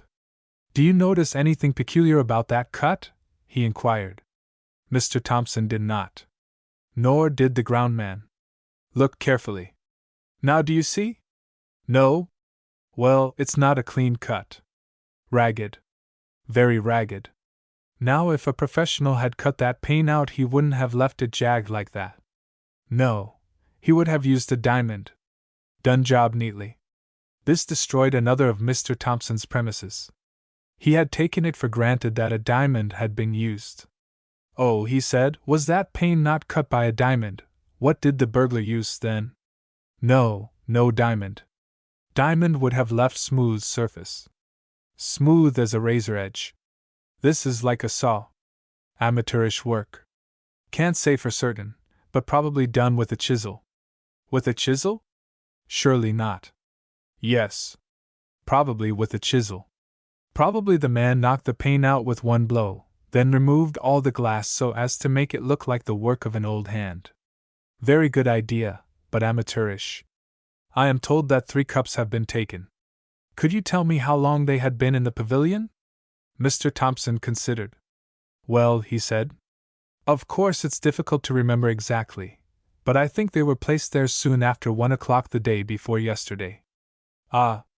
And the robbery took place yesterday in the early morning, or the night before? Yes. Is the pavilion the usual place to keep the prizes for the sports? No, it is not. They were only put there temporarily. The boardroom, where they are usually kept, and which is in the main buildings of the school, happened to be needed until the next day. Most of us were very much against leaving them in the pavilion, but it was thought that no harm could come to them if they were removed next day. But they were removed that night, which made a great difference, said Mr. Roberts, chuckling at his mild joke. I see. Then I suppose none outside the school knew that they were not in their proper place? I imagine not. Just so. Knocks the idea of professional work on the head. None of the regular trade can have known this room held so much silver for one night. No regular would look twice at a cricket pavilion under ordinary circumstances.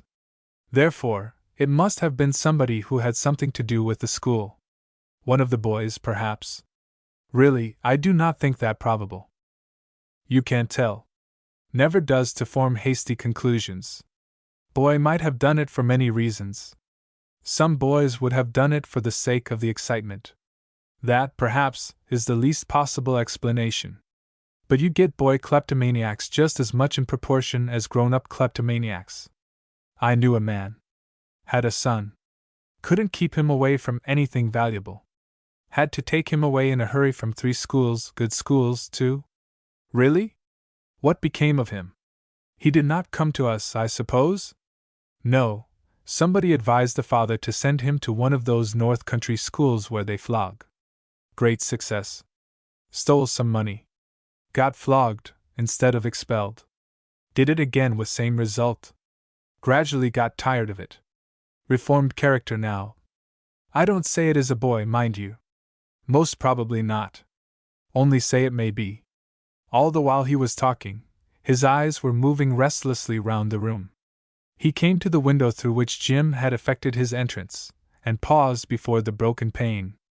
I suppose he tried that window first, before going round to the other? Hazarded Mr. Thompson. Yes. Most probably.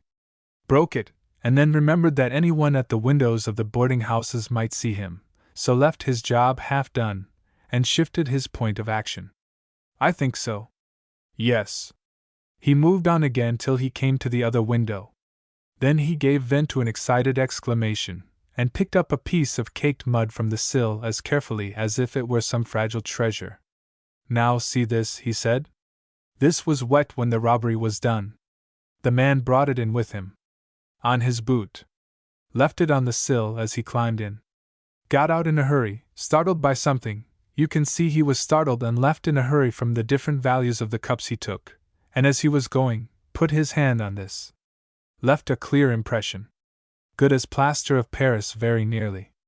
Mr. Thompson looked at the piece of mud, and there, sure enough, was the distinct imprint of the palm of a hand. He could see the larger of the lines quite clearly, and under a magnifying glass there was no doubt that more could be revealed. He drew in a long breath of satisfaction and excitement. Yes, said the detective. That piece of mud couldn't prove anything by itself, but bring it up at the end of a long string of evidence, and if it fits your man, it convicts him as much as a snapshot photograph would. Morning, sir. I must be going. And he retired, carrying the piece of mud in his hand, leaving Mr. Thompson in the full grip of the detective fever, hunting with might and main for more clues. After some time, however, he was reluctantly compelled to give up the search, for the bell rang for dinner, and he always lunched, as did many of the masters, in the great hall. During the course of the meal he exercised his brains without pause in the effort to discover a fitting suspect. Did he know of any victim of kleptomania in the school? No, he was sorry to say he did not. Was anybody in urgent need of money? He could not say. Very probably yes, but he had no means of knowing. After lunch he went back to the common room. There was a letter lying on the table. He picked it up. It was addressed to J. Thompson, S.D. Austins. Now Mr. Thompson's Christian name was John. He did not notice the omission of the P until he had opened the envelope and caught a glimpse of the contents.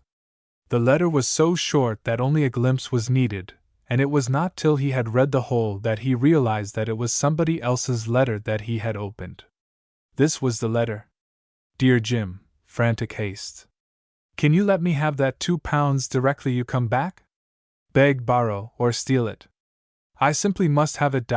Yours ever, Alan. Chapter 11. The Sports. Sports weather at S.D. Austin's was as a rule a quaint but unpleasant solution of mud, hail, and iced rain. These were taken as a matter of course, and the school counted it as something gained when they were spared the usual cutting east wind. This year, however, occurred that invaluable exception which is so useful in proving rules.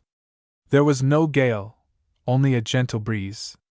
The sun was positively shining, and there was a general freshness in the air which would have made a cripple cast away his crutches, and, after backing himself heavily both ways, enter for the stranger's 100 yards. Jim had wandered off alone.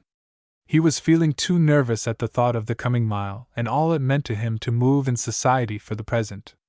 Charteris, Welch, and Tony, going out shortly before lunch to inspect the track, found him already on the spot, and in a very low state of mind. "Hello, you chaps," he said dejectedly, as they came up. "Hello. Our James is preoccupied," said Charteris. "Why this jaundiced air, Jim? Look at our other Thompson over there." Our other Thompson was at that moment engaged in conversation with the headmaster at the opposite side of the field. "Look at him," said Charteris, prattling away as merrily as a little child to the old man. "You should take a lesson from him." "Look here, I say," said Jim, after a pause, "I believe there's something jolly queer up between Thompson and the old man, and I believe it's about me." "What on earth makes you think that?" asked Welch. "It's his evil conscience," said Charteris. No one who hadn't committed the awful crime that Jim has could pay the least attention to anything Thompson said. "What does our friend Thucydides remark on the subject?" "Very well then." "But why should you think anything's up?" asked Tony. "Perhaps nothing is, but it's jolly fishy. You see Thompson and the old un pacing along there? Well, they've been going like that for about 20 minutes. I've been watching them. But you can't tell they're talking about you, you rotter," said Tony. "For all you know they may be discussing the exams. Or why the sea is boiling hot, and whether pigs have wings," put in Charteris. "Or anything," added Welch profoundly. "Well, all I know is that Thompson's been doing all the talking, and the old man's been getting more and more riled. Probably Thompson's been demanding a rise of screw or asking for a small loan or something," said Charteris. "How long have you been watching them?" About 20 minutes. From here? Yes. Why didn't you go and join them? There's nothing like tact. If you were to go and ask the old man why the whale wailed or something after that style, you'd buck him up like a tonic. I wish you would. And then you could tell him to tell you all about it, and see if you couldn't do something to smooth the wrinkles from his careworn brow and let the sunshine of happiness into his heart. He'd like it awfully. Would he? Said Jim grimly.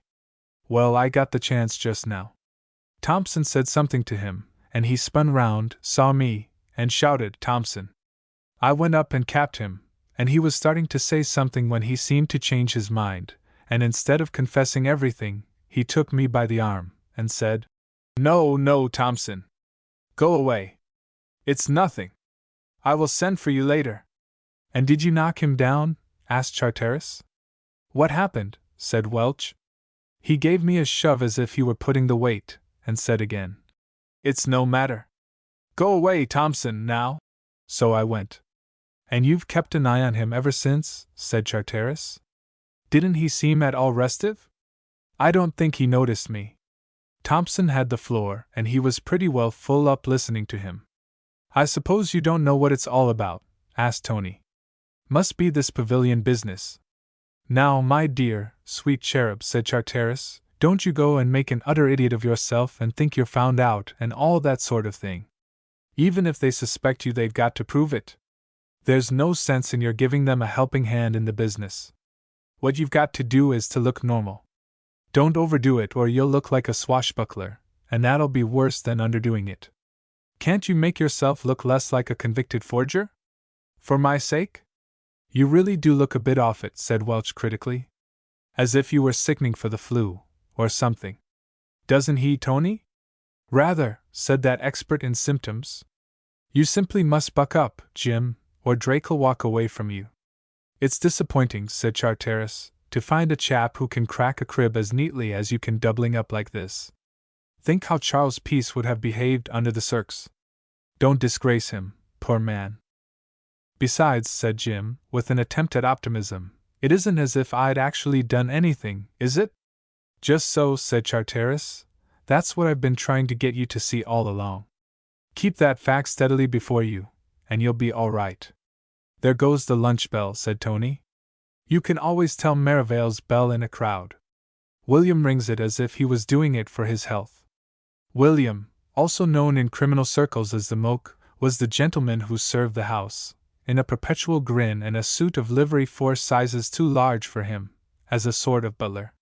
He's an artist, agreed Charteris, as he listened to the performance. Does it as if he enjoyed it, doesn't he? Well, if we don't want to spoil Merivale's appetite by coming in at half-time, we might be moving. They moved accordingly.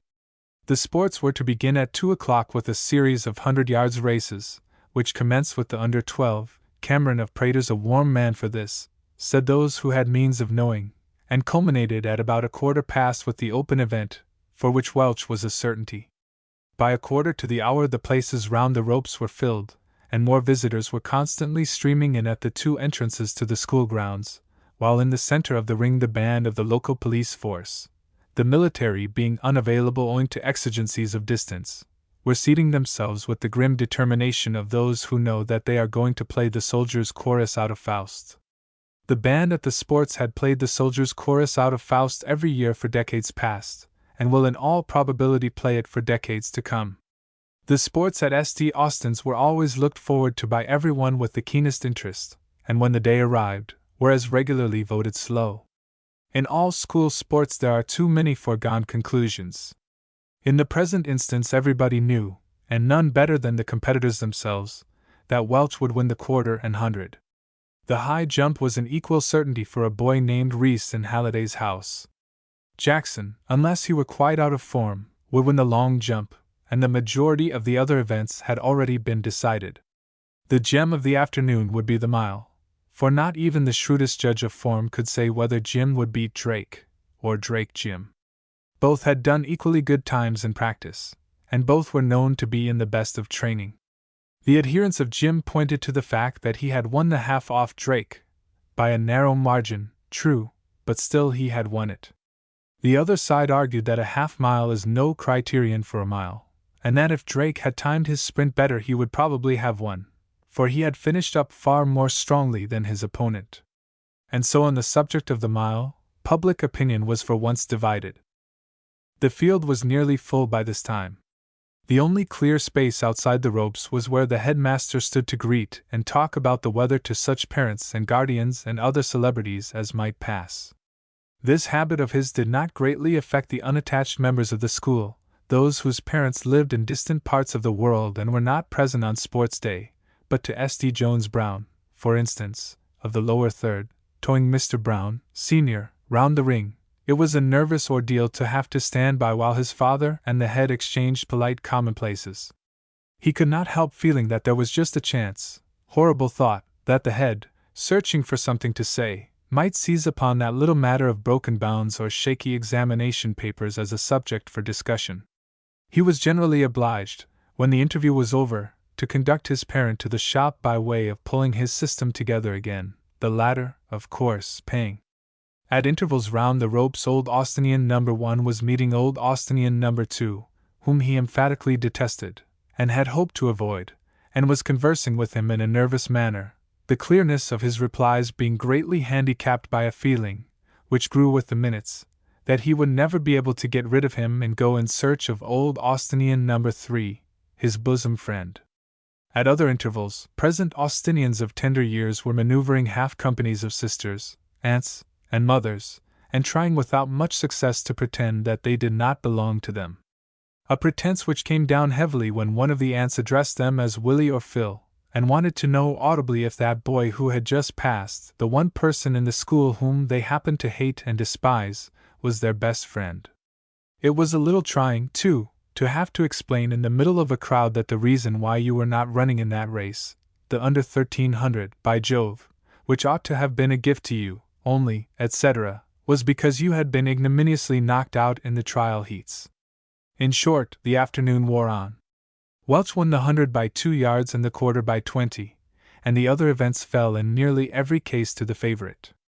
The hurdles created something of a surprise, Jackson, who ought to have won, coming down over the last hurdle but 2, thereby enabling Dallas to pull off an unexpected victory by a couple of yards. Vaughan's enthusiastic watch made the time a little under 16 seconds, but the official timekeeper had other views. There were no instances of the timid new boy, at whom previously the world had scoffed, walking away with the most important race of the day. And then the spectators were roused from a state of coma by the sound of the bell ringing for the mile. Old Austinian No. 1 gratefully seized the opportunity to escape from old Austinian No. 2, and lose himself in the crowd. Young Pounceby Green with equal gratitude left his father talking to the head, and shot off without ceremony to get a good place at the ropes. In fact, there was a general stir of anticipation, and all round the ring paterfamilias was asking his son and heir which was Drake and which Thompson, and settling his glasses more firmly on the bridge of his nose. The staff of the Glowworm conducted Jim to the starting place, and did their best to relieve his obvious nervousness with light conversation. Old chap," said Jim. He had been saying to everything throughout the afternoon. I said, "Is my hat on straight, and does it suit the color of my eyes?" said Charteris. "Oh, yes. Yes, rather." Ripping in a far-off voice. "And have you a theory of the universe?" Old chap," I said. "Did you want your legs rubbed before you start? I believe it's an excellent specific for the gout." "Gout? What? No, I don't think so, thanks.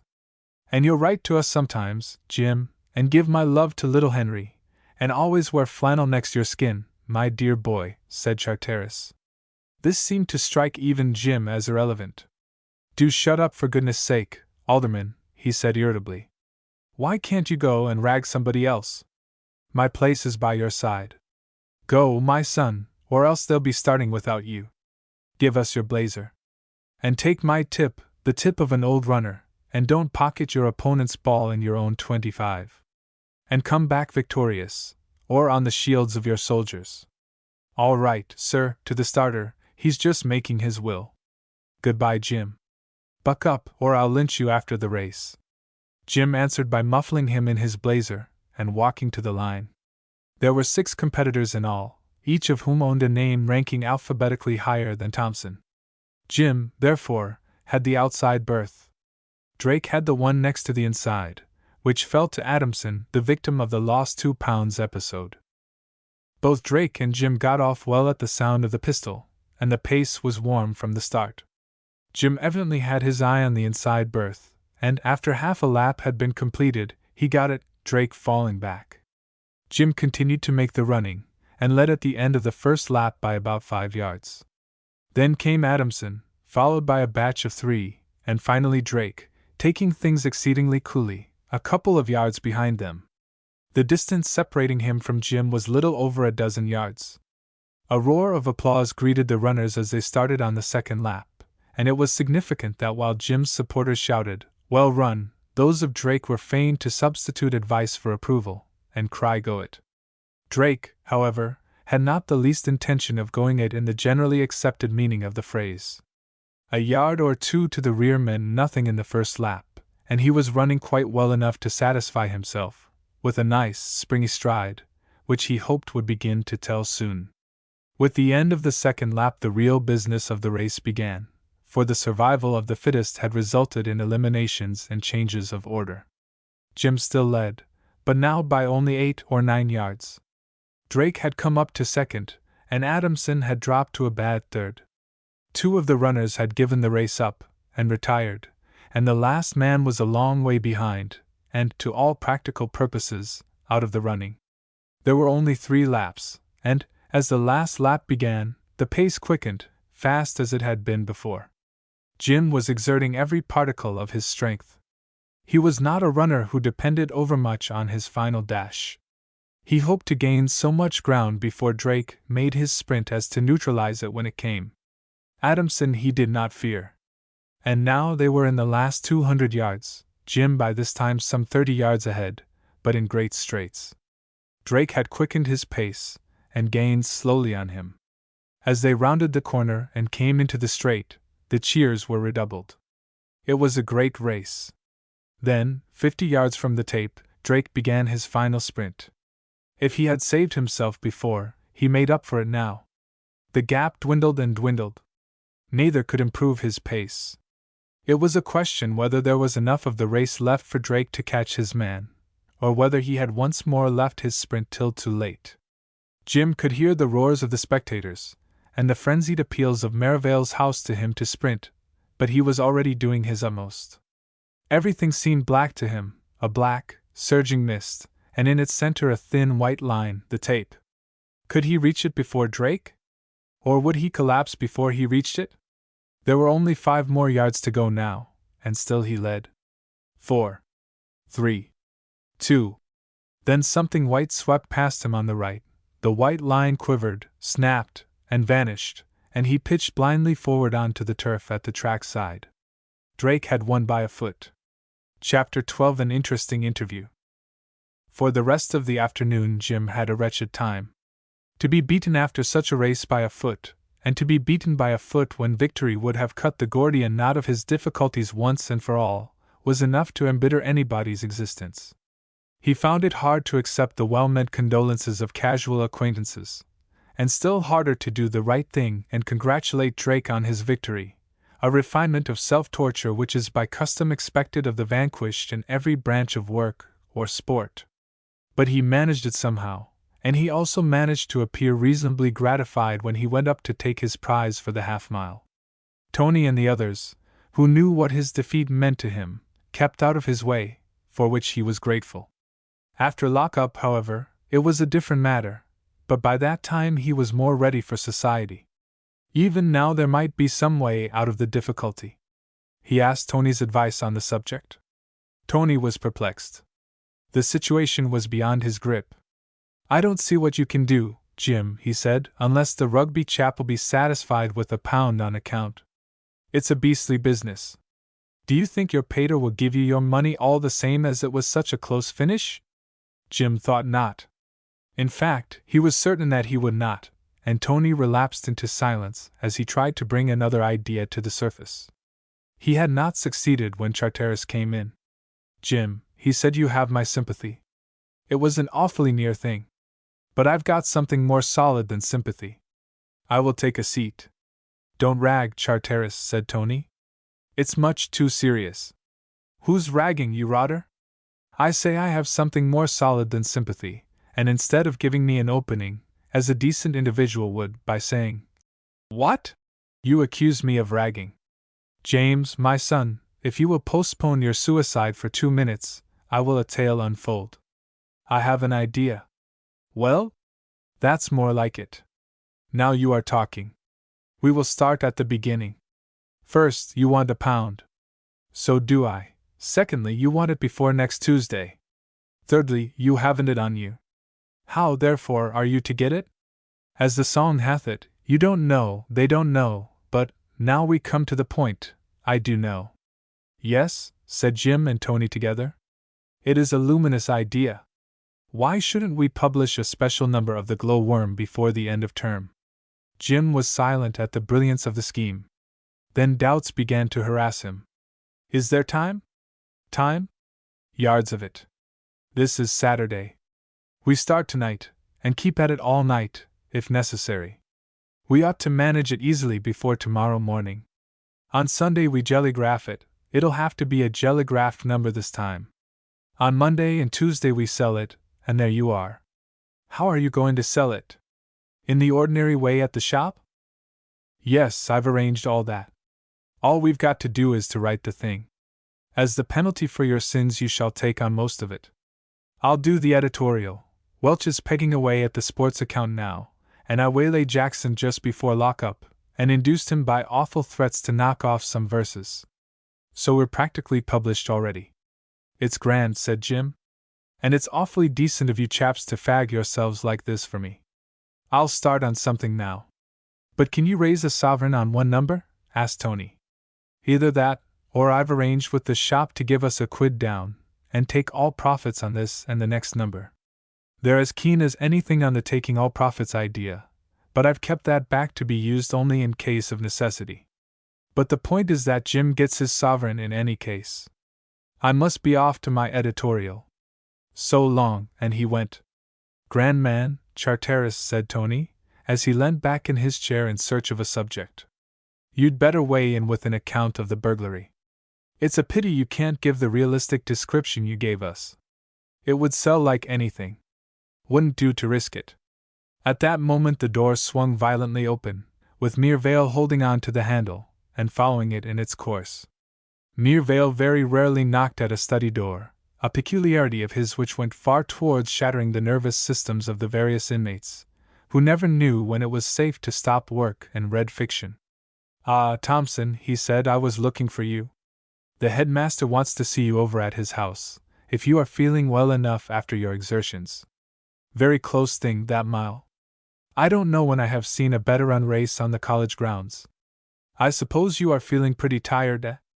I am rather, sir, but I had better see the head. Will he be in his study, sir? Yes, I think so. Jim took his cap and went off, while Mervale settled down to spend the evening in Tony's study, as he often did when the term's work was over, and it was no longer necessary to keep up the pretense of preparation. Parker, the head's butler, conducted Jim into the presence. Sit down, Thompson, said the head. Jim took a seat, and he had just time to notice that his namesake, Mr. Thompson, was also present, and that, in spite of the fact that his tie had crept up to the top of his collar, he was looking quite unnecessarily satisfied with himself, when he became aware that the head was speaking to him. I hope you are not feeling any bad effects from your race, Thompson? Jim was half inclined to say that his effects were nil, but he felt that the quip was too subtle, and would be lost on his present audience, so he merely said that he was not.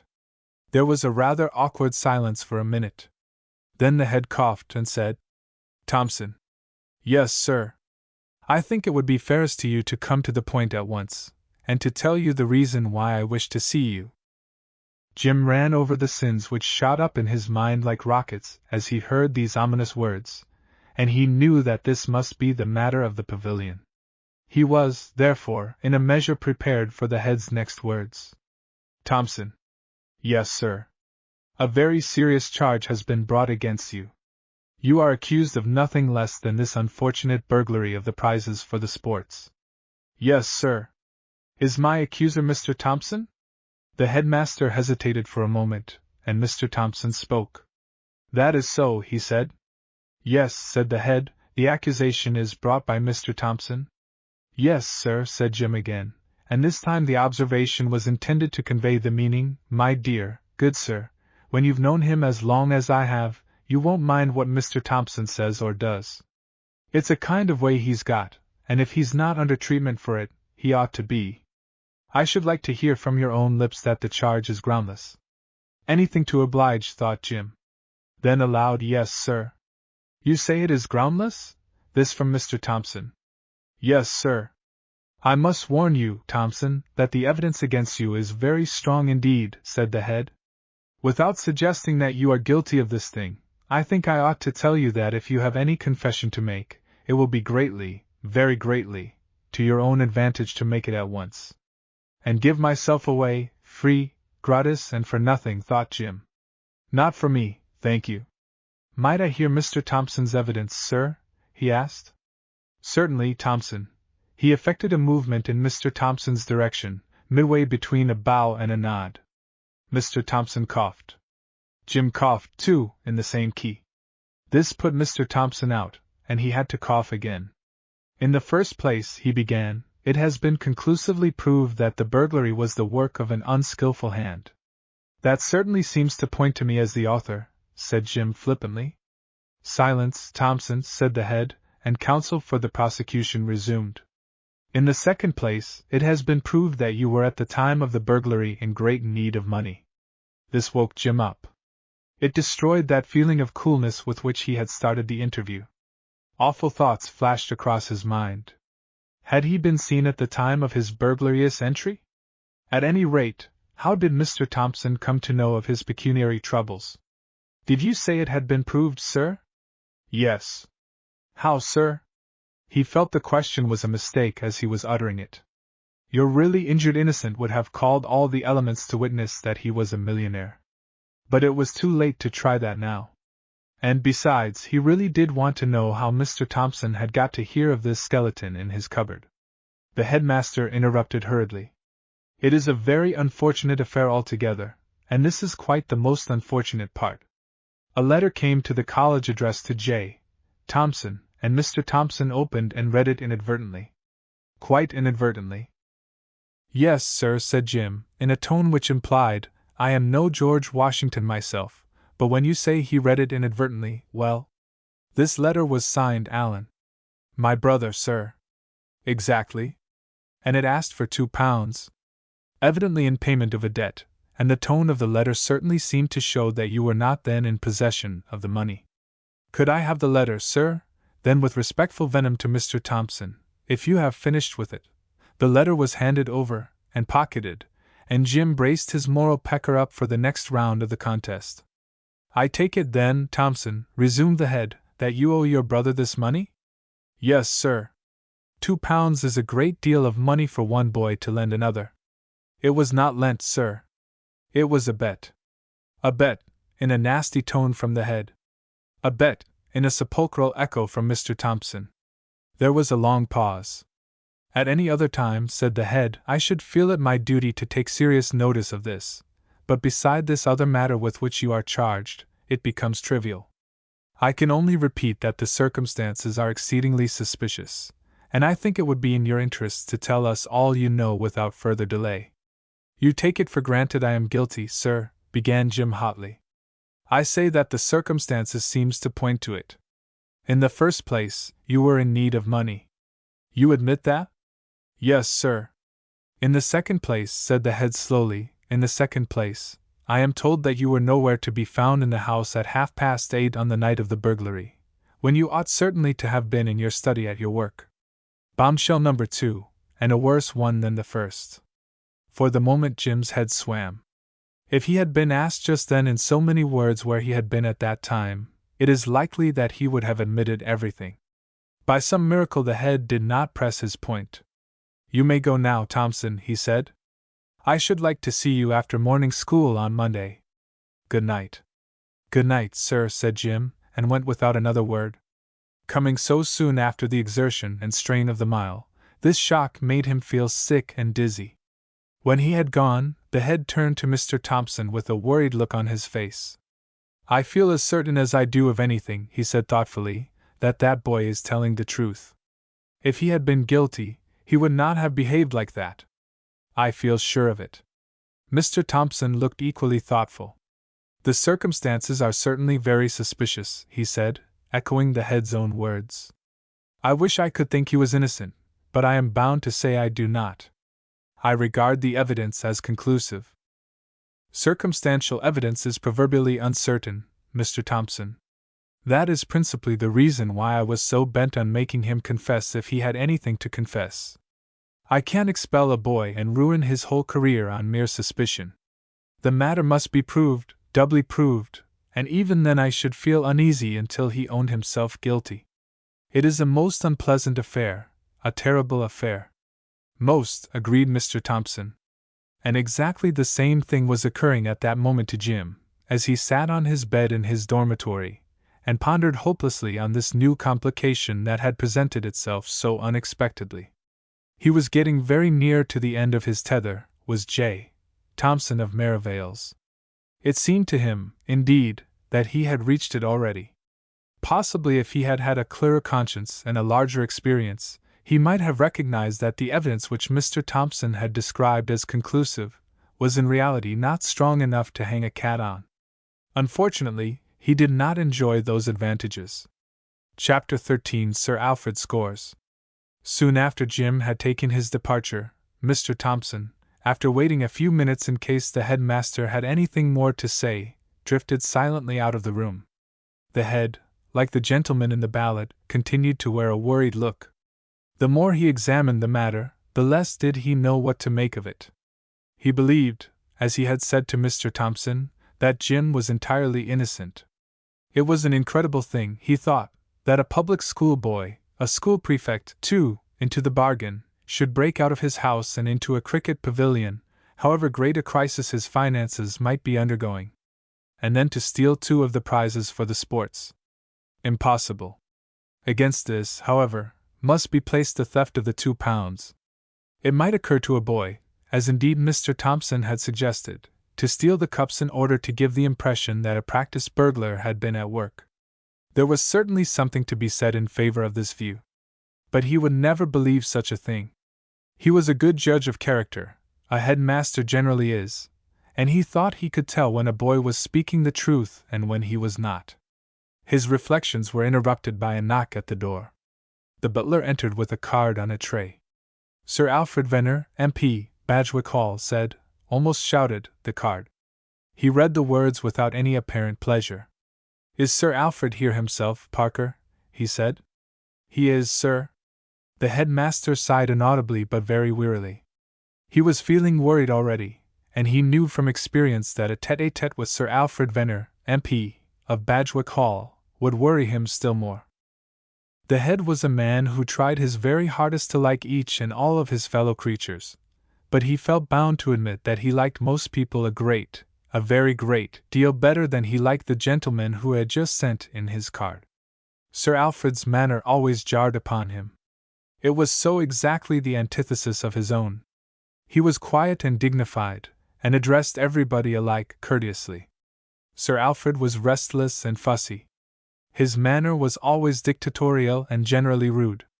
When he had risen in the House to make his maiden speech, calling the attention of the speaker to what he described as a thorough draft, he had addressed himself with such severity to that official, that a party of Siamese noblemen, who, though not knowing a word of English, had come to listen to the debate, had gone away with the impression that he was the Prime Minister.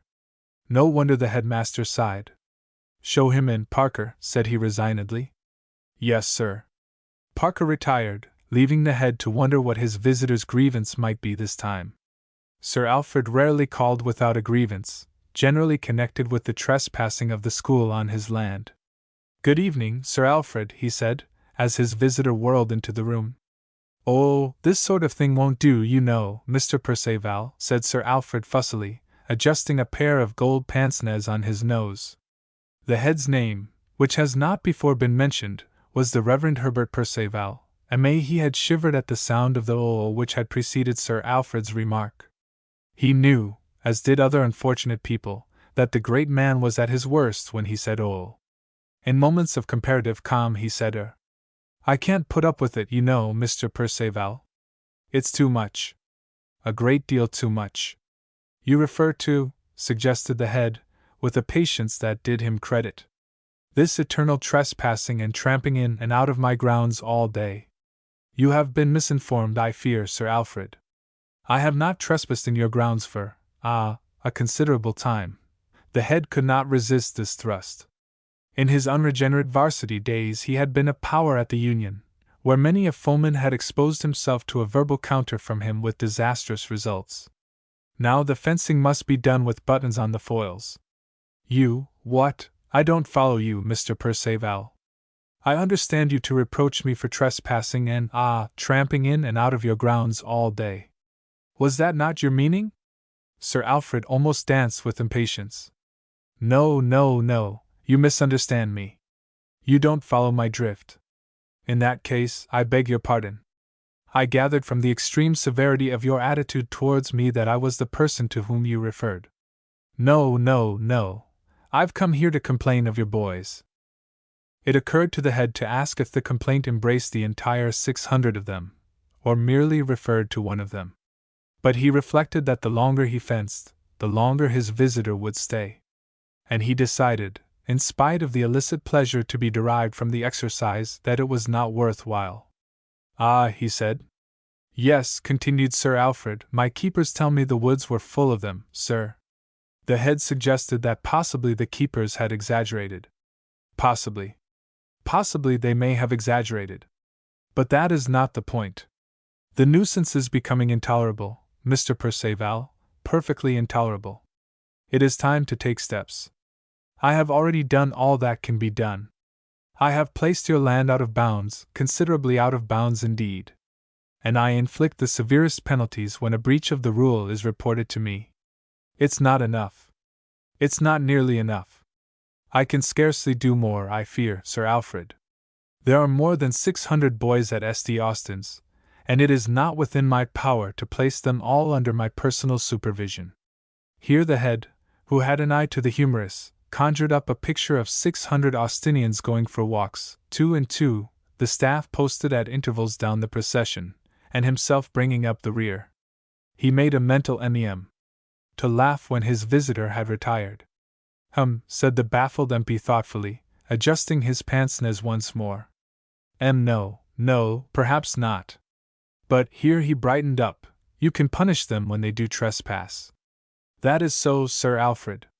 I can and invariably do."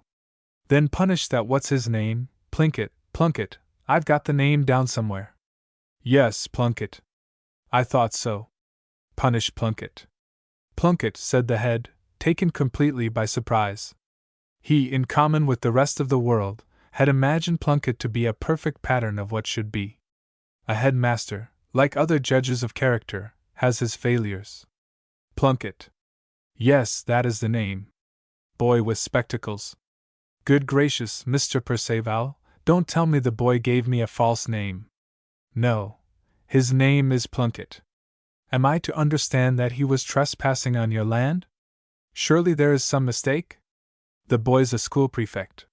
Here it suddenly flashed upon his mind that he had used that expression before in the course of the day, on the occasion when Mr. Thompson first told him of his suspicions in connection with Jim. "Why, Mr. Thompson, the boy's a school prefect," had been his exact words. School prefects had been in his eyes above suspicion. It is a bad day for a school when they are not so. Had that day arrived for St. Austin's? He asked himself. He may be a school prefect, Mr. Perceval, but the fact remains that he is a trespasser, and ought from your point of view to be punished for breaking bounds. The head suddenly looked almost cheerful again. "Of course," he said, "of course. I thought that there must be an explanation. The rules respecting bounds, Sir Alfred, do not apply to school prefects, only to the rest of the school." "Indeed," said Sir Alfred. His tone should have warned the head that something more was coming, but it did not. He continued, Of course it was very wrong of him to trespass on your land, but I have no doubt that he did it quite unintentionally. I will speak to him, and I think I can guarantee that he will not do it again. Oh, said his visitor. That is very gratifying, I am sure. Might I ask, Mr. Perceval, if school prefects at St. Austin's have any other privileges? The head began to look puzzled. There was something in his visitor's manner which suggested unpleasant possibilities. A few, he replied.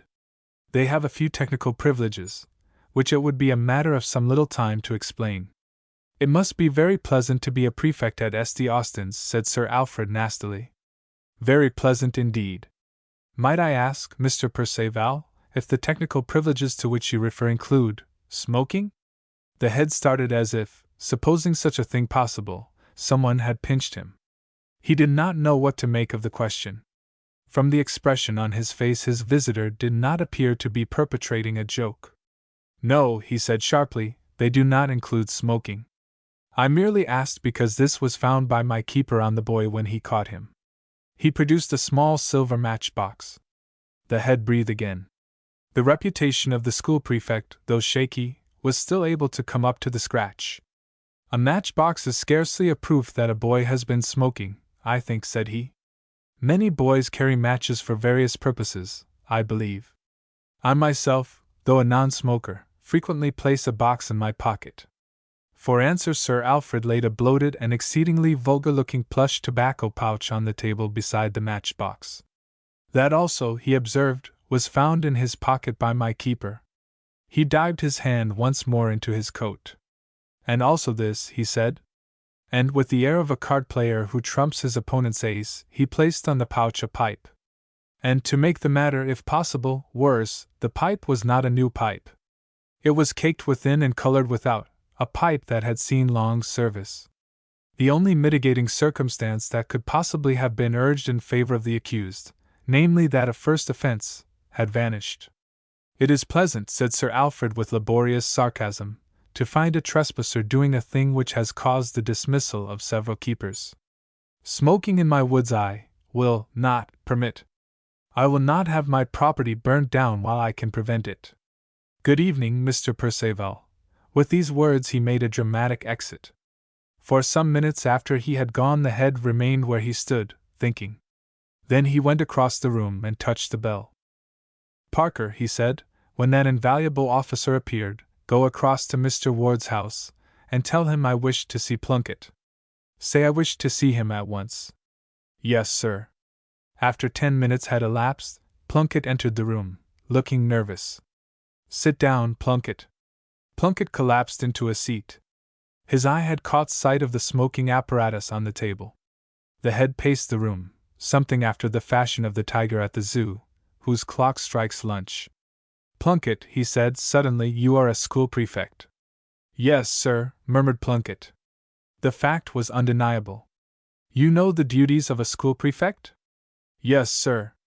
And yet you deliberately break one of the most important rules of the school.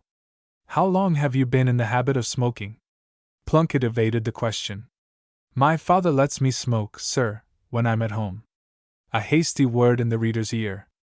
If ever you are accused of smoking, please, for my sake, if not for your own, try to refrain from saying that your father lets you do it at home. It is a fatal mistake. At this, to employ a metaphor, the champagne of the head's wrath, which had been fermenting steadily during his late interview, got the better of the cork of self-control, and he exploded. If the mutual friend ever has grandchildren, he will probably tell them with bated breath the story of how the head paced the room, and the legend of the things he said. But it will be some time before he will be able to speak about it with any freedom. At last there was a lull in the storm. I am not going to expel you, Plunkett. But you cannot come back after the holidays. I will write to your father to withdraw you. He pointed to the door. Plunkett departed in level time. What did the old un want you for? Asked Dallas, curiously, when he returned to the study. Plunkett had recovered himself by this time sufficiently to be able to tell a lie. He wanted to tell me he'd heard from my father about my leaving. About your leaving? Dallas tried to keep his voice as free as possible from triumphant ecstasy. Are you leaving? When? This term. Oh, said Dallas. It was an uncomfortable moment. He felt that at least some conventional expression of regret ought to proceed from him. Don't trouble to lie about being sorry, said Plunkett with a sneer. Thanks, said Dallas, gratefully, since you mention it, I rather think I won't. Chapter 14 The Long Run. Vaughn came up soon afterwards, and Dallas told him the great news. They were either of them naturally vindictive, but the mutual friend had been a heavy burden to them during his stay in the house, and they did not attempt to conceal from themselves their unfeigned pleasure at the news of his impending departure. I'll never say another word against Mr. Plunkett, Sr., in my life, said Vaughn. He's a philanthropist. I wonder what the mutual's going to do? Gentleman of leisure, possibly. Unless he's going to the varsity. Same thing, rather. I don't know a bit what he's going to do, and I can't say I care much. He's going, that's the main point. I say, said Vaughn. I believe the old man was holding a sort of reception tonight. I know he had Thompson over to his house. Do you think there's a row on? Oh, I don't know. Probably only wanted to see if he was all right after the mile. By Jove, it was a bit of a race, wasn't it? And the conversation drifted off into matters athletic. There were 2 persons that night who slept badly. Jim lay awake until the college clock had struck 3, going over in his mind the various points of his difficulties, on the chance of finding a solution of them. He fell asleep at 1:15, without having made any progress. The head, also, passed a bad night. He was annoyed for many reasons, principally, perhaps, because he had allowed Sir Alfred Venner to score so signal a victory over him. Besides that, he was not easy in his mind about Jim. He could not come to a decision. The evidence was all against him, but evidence is noted for its untrustworthiness. The head would have preferred to judge the matter from his knowledge of Jim's character. But after the Plunkett episode he mistrusted his powers in that direction. He thought the matter over for a time, and then, finding himself unable to sleep, got up and wrote an article for a leading review on the subject of the doxology. The article was subsequently rejected, which proves that Providence is not altogether incapable of a kindly action, but it served its purpose by sending its author to sleep. Barrett, too, though he did not allow it to interfere with his slumbers, was considerably puzzled as to what he ought to do about the cups which he had stumbled upon in the wood. He scarcely felt equal to going to the dingle again to fetch them, and yet every minute he delayed made the chances of their remaining there more remote. He rather hoped that Reed would think of some way out of it. He had a great respect for Reed's intellect, though he did not always show it. The next day was the day of the inter-house cross-country race. It was always fixed for the afternoon after sports day, a most inconvenient time for it, as everybody who had exerted or overexerted himself the afternoon before was unable to do himself justice. Today, contrary to general expectation, both Drake and Thompson had turned out. The knowing ones, however, were prepared to bet anything you liked, except cash, that both would drop out before the first mile was over. Merivale's pinned their hopes on Welch. At that time Welch had not done much long-distance running. He confined himself to the 100 yards and the quarter. But he had it in him to do great things, as he proved in the following year, when he won the half, and would have beaten the great Mitchell-Jones record for the mile, but for an accident, or rather an event, which prevented his running, the tale of which is told elsewhere. The course for the race was a difficult one. There were hedges and brooks to be negotiated, and worst of all, plowed fields. The first plowed field usually thinned the ranks of the competitors considerably. The distance was about 10 miles. The race started at 3 o'clock. Jim and Welch, Merivale's first string, set the pace from the beginning, and gradually drew away from the rest. Drake came third, and following him the rest of the houses in a crowd. Welch ran easily and springily, Jim with more effort. He felt from the start that he could not last. He resolved to do his best for the honor of the house, but just as the second mile was beginning, the first of the plowed fields appeared in view, stretching, so it appeared to Jim, right up to the horizon. He groaned. "Go on, Welch," he gasped. "I'm done." Welch stopped short in his stride, and eyed him critically. "Yes," he said, "better get back to the house. You overdid it yesterday. Lie down somewhere." "Gee bye," and he got into his stride again. Jim watched his figure diminish, until at last it was a shapeless dot of white against the brown surface. Then he lay down on his back and panted. It was in this attitude that Drake found him. For a moment an almost irresistible wish seized him to act in the same way. There was an unstudied comfort about Jim's pose which appealed to him strongly. His wind still held out, but his legs were beginning to feel as if they did not belong to him at all. He pulled up for an instant. "Hello," he said, "done up?" For reply Jim merely grunted. "Slacker," said Drake. "Where's Welch?" "Miles ahead." "Oh Lord," groaned Drake and, pulling himself together, set out painfully once more across the heavy surface of the field.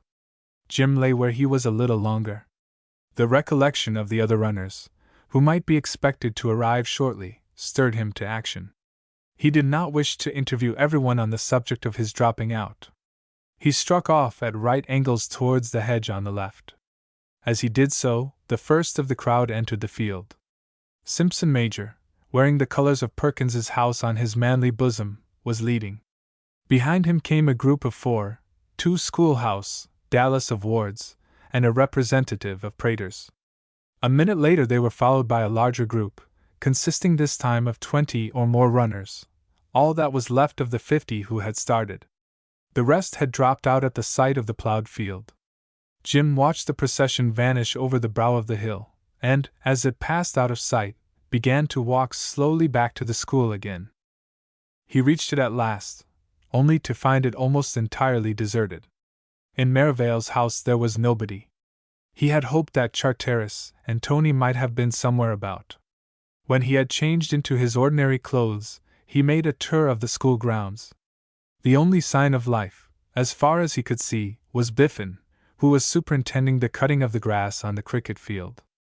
During the winter Biffen always disappeared, nobody knew where, returning at the beginning of sports week to begin preparations for the following cricket season. It had been stated that during the winter he shut himself up and lived on himself after the fashion of a bear.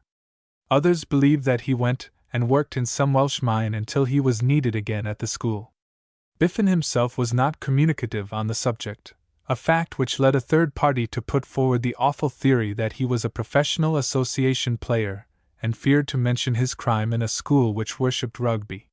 "Why, Mr. Thompson," he said, as Jim came up, "I thought you was running." "Whoa."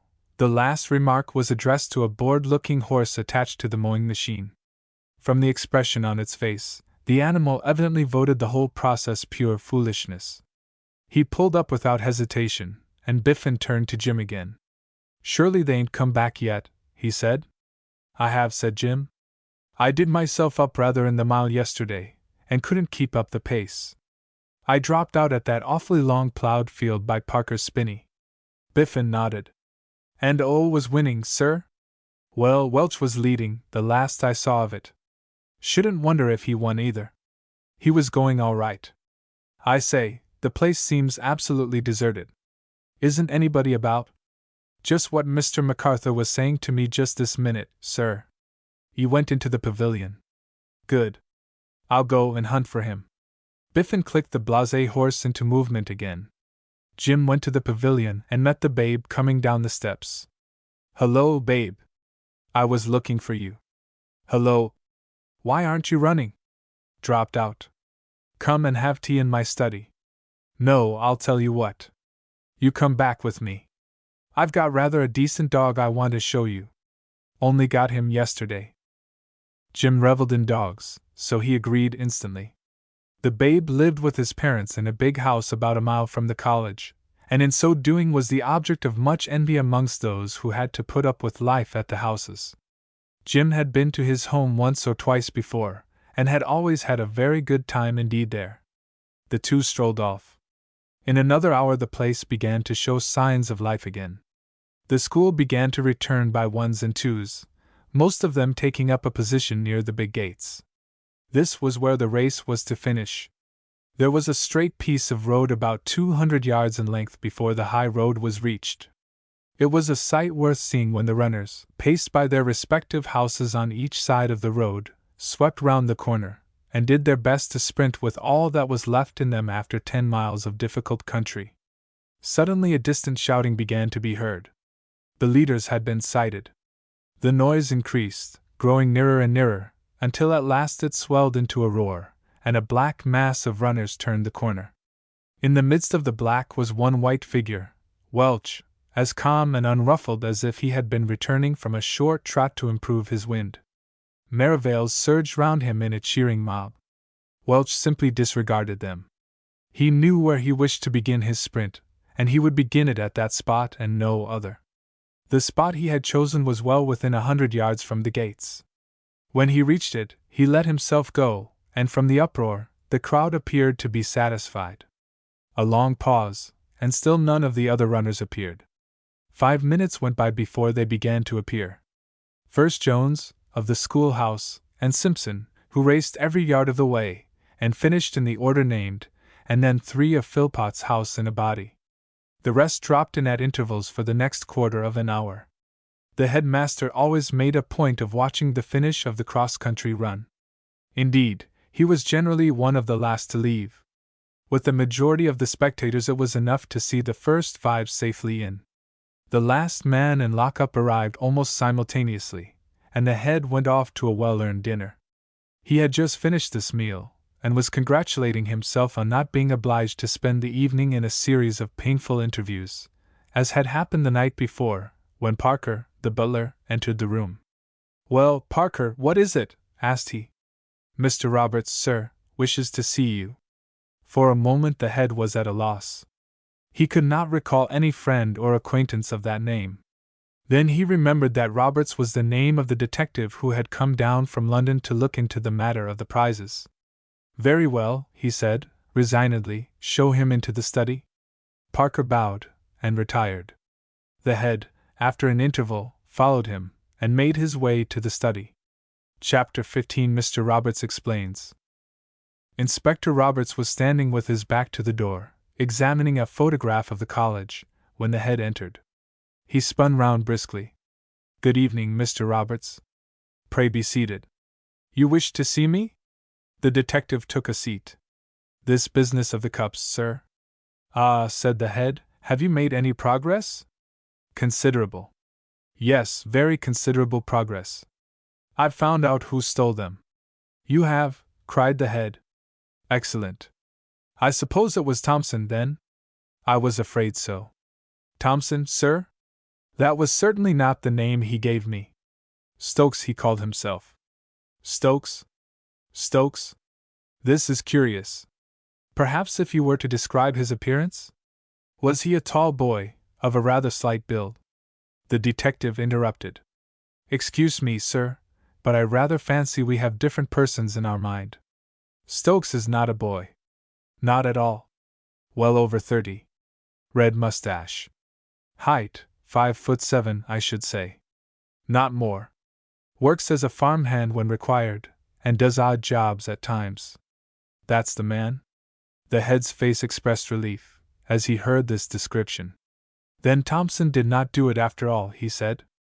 "Thompson?" queried Mr. Roberts. "Thompson," explained the head, "is the name of one of the boys at the school. I am sorry to say that I strongly suspected him of this robbery." "A boy at the school? Curious. Unusual, I should have thought, for a boy to be mixed up in an affair like this. Though I have known cases.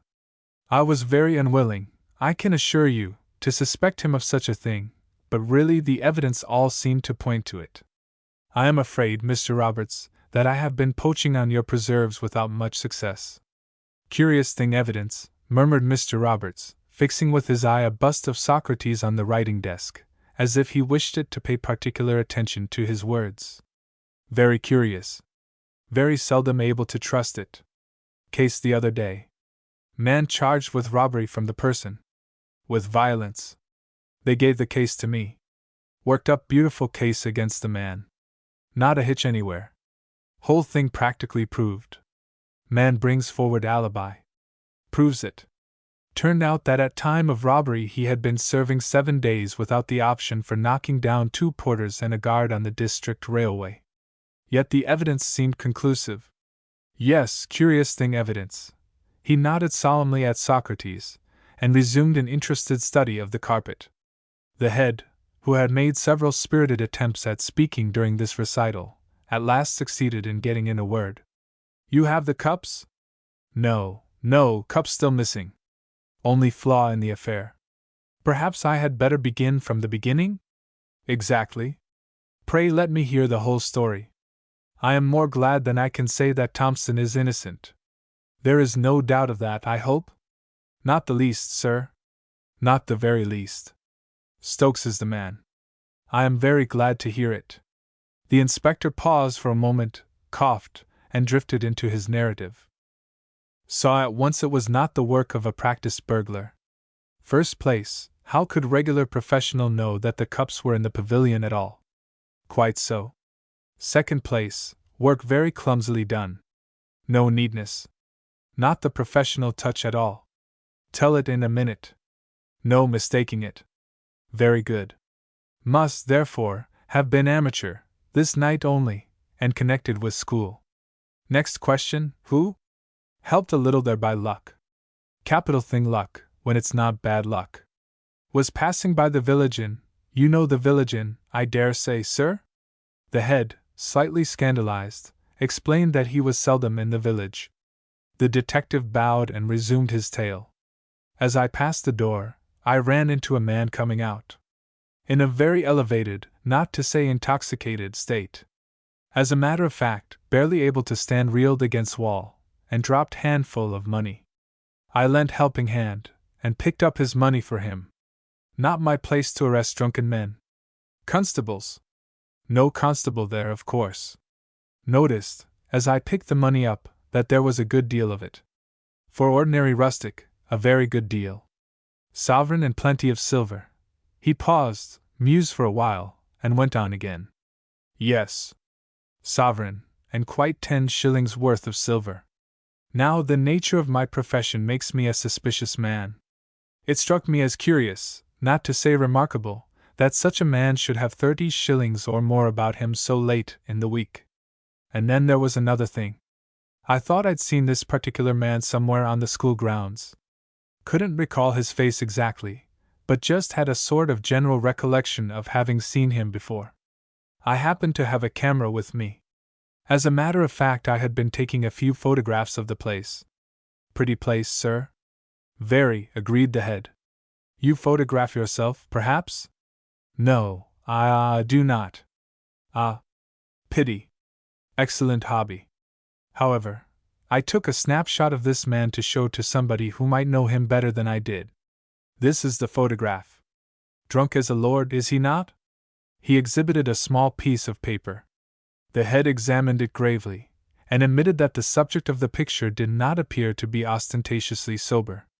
The sunlight beat full on his face, which wore the intensely solemn expression of the man who, knowing his own condition, hopes, by means of exemplary conduct, to conceal it from the world. The head handed the photograph back without further comment. I gave the man back his money, went on Mr. Roberts, and saw him safely started again, and then I set to work to shadow him. Not a difficult job. He walked very slowly, and for all he seemed to care, the whole of Scotland Yard might have been shadowing him. Went up the street, and after a time turned in at one of the cottages.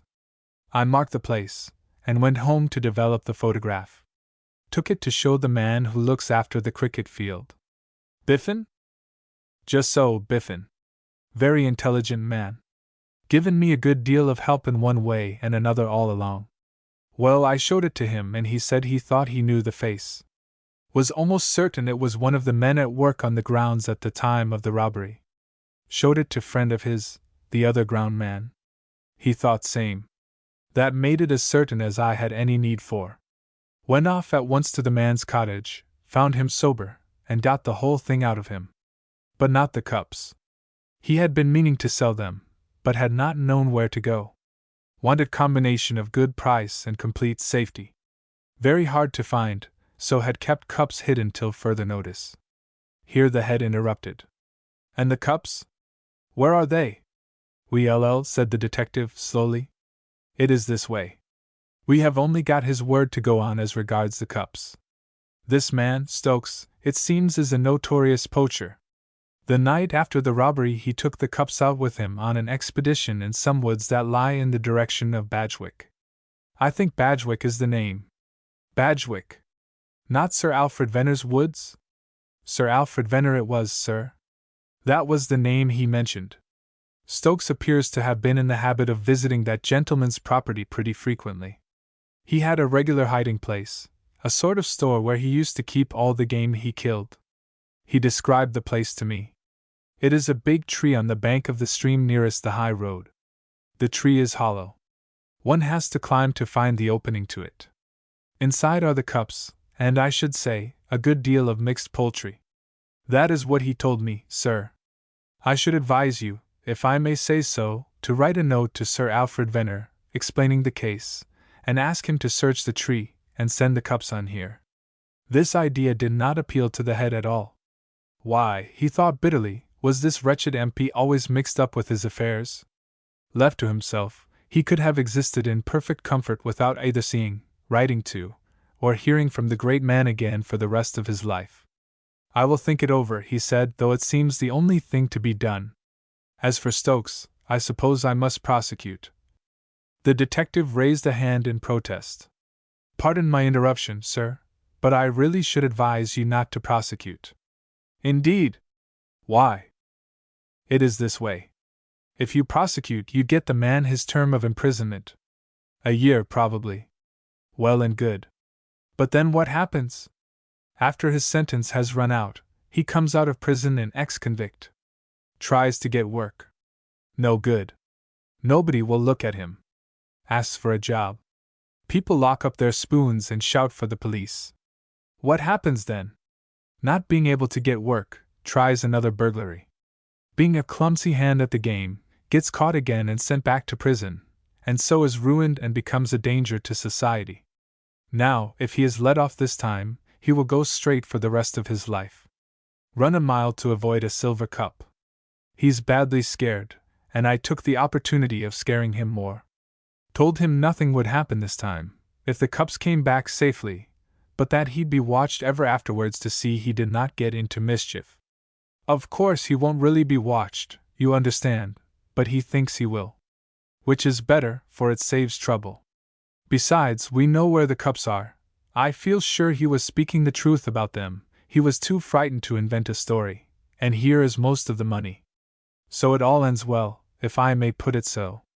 My advice, sir, and I think you will find it good advice, is not to prosecute. Very well, said the head, I will not. Very good, sir. Good morning, sir, and he left the room. The head rang the bell. Parker, said he, go across to Mr. Merivale's, and ask him to send Thompson to me.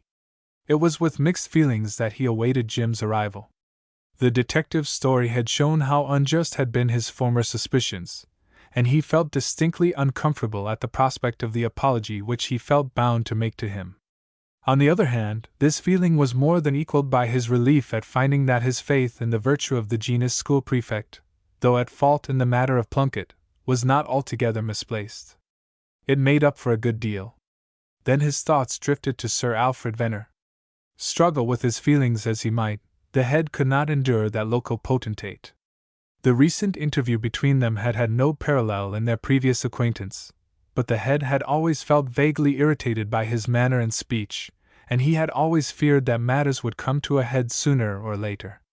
The prospect of opening communication with him once more was not alluring. In the meantime there was his more immediate duty to be performed, the apology to Thompson. But that reminded him. The apology must only be of a certain kind. It must not be groveling. And this for a very excellent reason. After the apology must come an official lecture on the subject of betting. He had rather lost sight of that offense in the excitement of the greater crime of which Thompson had been accused, and very nearly convicted. Now the full heinousness of it came back to him. Betting! Scandalous! Come in, he cried, as a knock at the door roused him from his thoughts. He turned.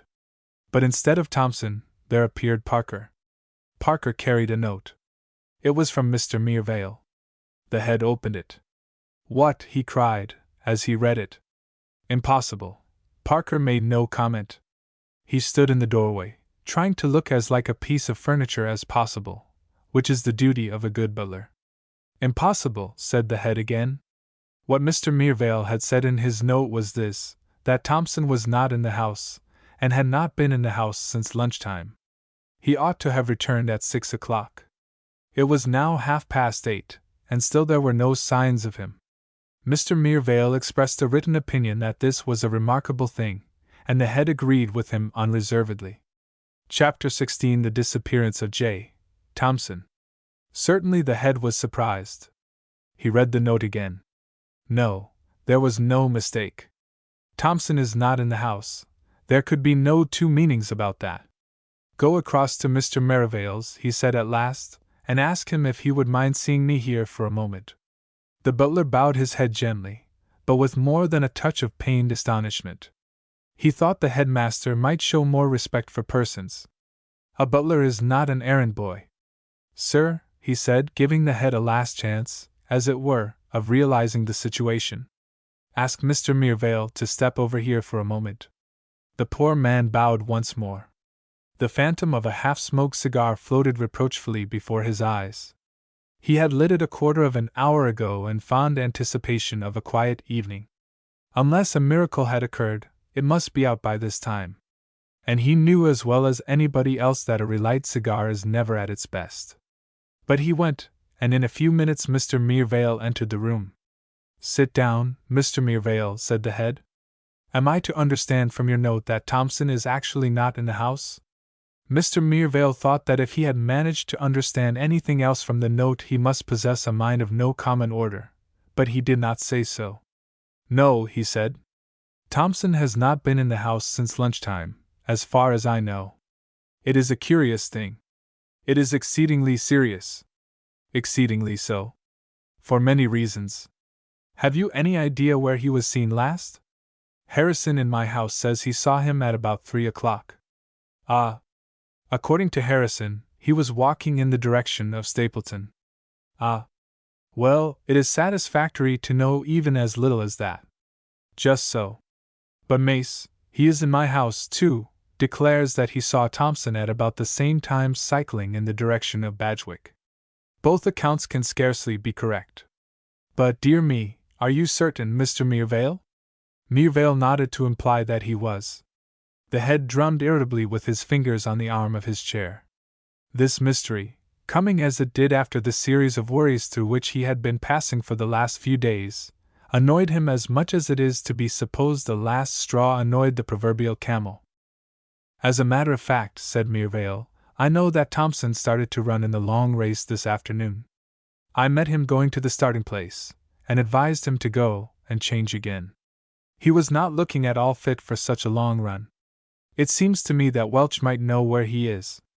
Thompson and he got well ahead of the others after the start, so that if, as I expect, Thompson dropped out early in the race, Welch could probably tell us where it happened. That would give us some clue to his whereabouts, at any rate.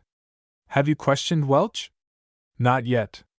Welch came back very tired, quite tired out, in fact, and went straight to bed. I hardly like to wake him except as a last resource. Perhaps I had better do so now? I think you should most certainly. Something serious must have happened to Thompson to keep him out of his house as late as this. Unless... He stopped. Mervale looked up inquiringly. The head, after a moment's deliberation, proceeded to explain. I have made a very unfortunate mistake with regard to Thompson, Mr. Mervale. A variety of reasons led me to think that he had had something to do with this theft of the sports prizes. Thompson, broke in Mervale incredulously. There was a considerable weight of evidence against him, which I have since found to be perfectly untrustworthy, but which at the time seemed to me almost conclusive. But surely, put in Mervale again, surely Thompson would be the last boy to do such a thing. Why should he? What would he gain by it? Precisely. I can understand that perfectly in the light of certain information which I have just received from the inspector. But at the time, as I say, I believed him guilty. I even went so far as to send for him and question him upon the subject.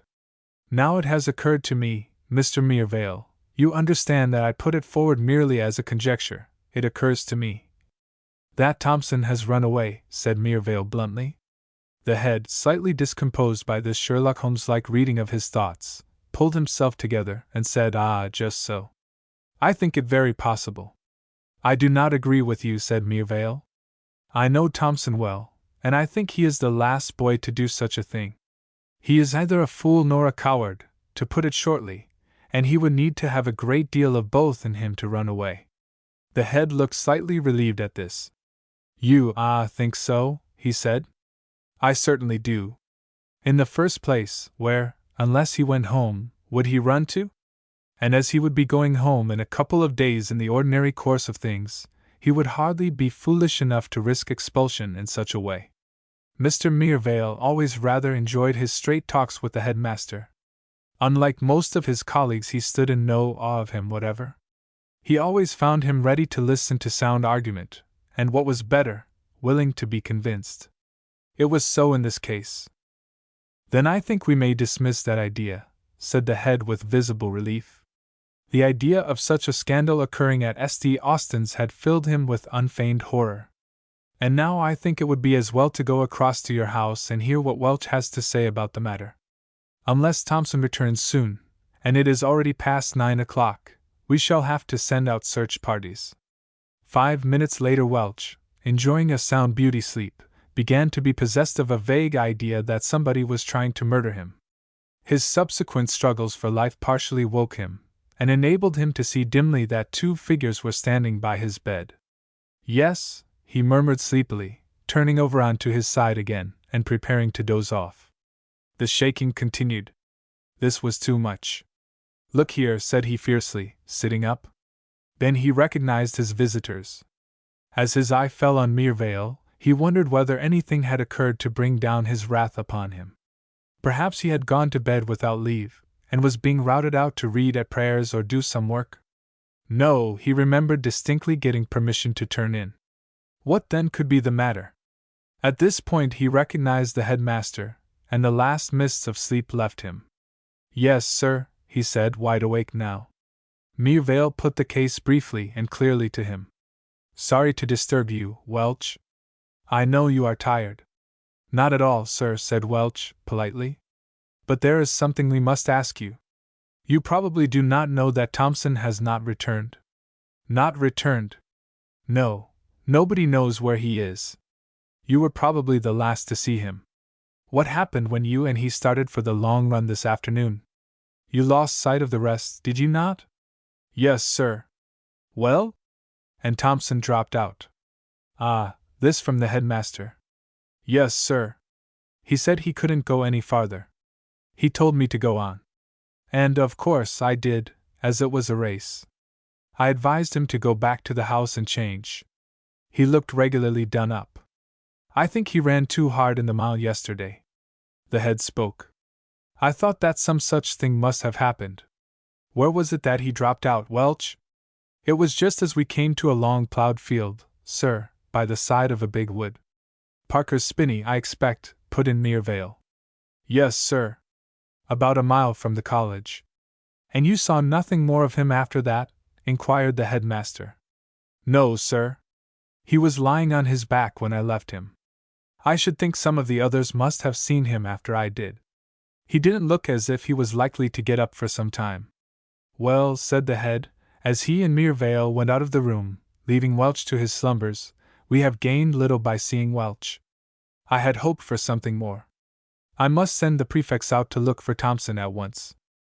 "It will be a difficult business," said Mirvale, refraining, to his credit be it said, from a mention of needles and haystacks. "We have nothing to go upon. He may be anywhere for all we know. I suppose it is hardly likely that he is still where Welch left him." The head seemed to think this improbable. That would scarcely be the case unless he were very much exhausted. "It is more than 5 hours since Welch saw him. I can hardly believe that the worst exhaustion would last so long. However, if you would kindly tell your house prefects of this." "And send them out to search?" "Yes. We must do all we can. Tell them to begin searching where Thompson was last seen. I will go round to the other houses." "Dear me, this is exceedingly annoying." "Exceedingly so." Mirvale admitted that it was, and having seen his visitor out of the house, went to the studies to speak to his prefects. He found Charteris and Tony together in the former's sanctum. "Has anything been heard about Thompson, sir?" said Tony, as he entered. "That is just what I want to see you about. Graham, will you go and bring the rest of the prefects here?" "Now," he said, as Tony returned with Swift and Daintree, the two remaining house prefects, "you all know, of course, that Thompson is not in the house. The headmaster wants you to go and look for him. Welch seems to have been the last to see him, and he left him lying in a plowed field near Parker's Spinney. You all know Parker's Spinney, I suppose?" "Yes, sir." "Then you had better begin searching from there. Go in twos if you like, or singly. Don't all go together. I want you all to be back by 11. All got watches?" "Yes, sir." "Good. You'd better take lanterns of some sort. I think I can raise a bicycle lamp each, and there is a good moon. Look everywhere, and shout as much as you like. I think he must have sprained an ankle or something. He is probably lying somewhere unable to move, and too far away from the road to make his voice heard to anyone. If you start now, you will have just an hour and a half. You should have found him by then. The prefects from the other houses will help you." Daintree put in a pertinent question. "How about trespassing, sir?" "Oh, go where you like. In reason, you know. Don't go getting the school mixed up in any unpleasantness, of course, but remember that your main object is to find Thompson. You all understand?" "Yes, sir." "Very good. Then start at once."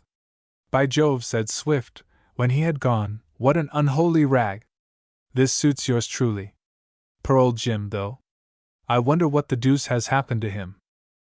At that very moment the headmaster, leaving Philpot's house to go to Prater's, was wondering the same thing. In spite of Mr. Merivale's argument, he found himself drifting back to his former belief that Jim had run away. What else could keep him out of his house more than 3 hours after lock-up? And he had had some reason for running away, for the Conchia Mens Recti, though an excellent institution in theory, is not nearly so useful an ally as it should be in practice. The head knocked at Prater's door, pondering darkly within himself. Chapter 17 will proceed to search for Thompson if he be above the ground. "How sweet the moonlight sleeps on yonder haystack," observed Charteris poetically, as he and Tony, accompanied by Swift and Daintree, made their way across the fields to Parker's Spinney. Each carried a bicycle lamp, and at irregular intervals each broke into piercing yells, to the marked discomfort of certain birds roosting in the neighborhood, who burst noisily from the trees, and made their way with visible disgust to quieter spots.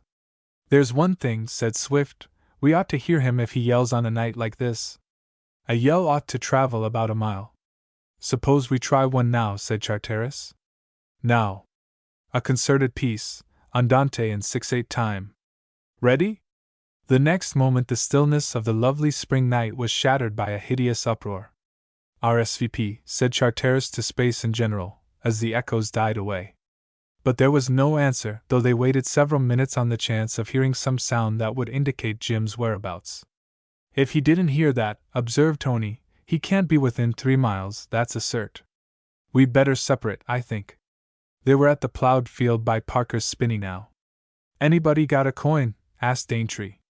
"Let's toss for directions." Charteris produced a shilling. "My ewe lamb," he said. "Tails." Tails it was. Charteris expressed his intention of striking westward and drawing the spinney.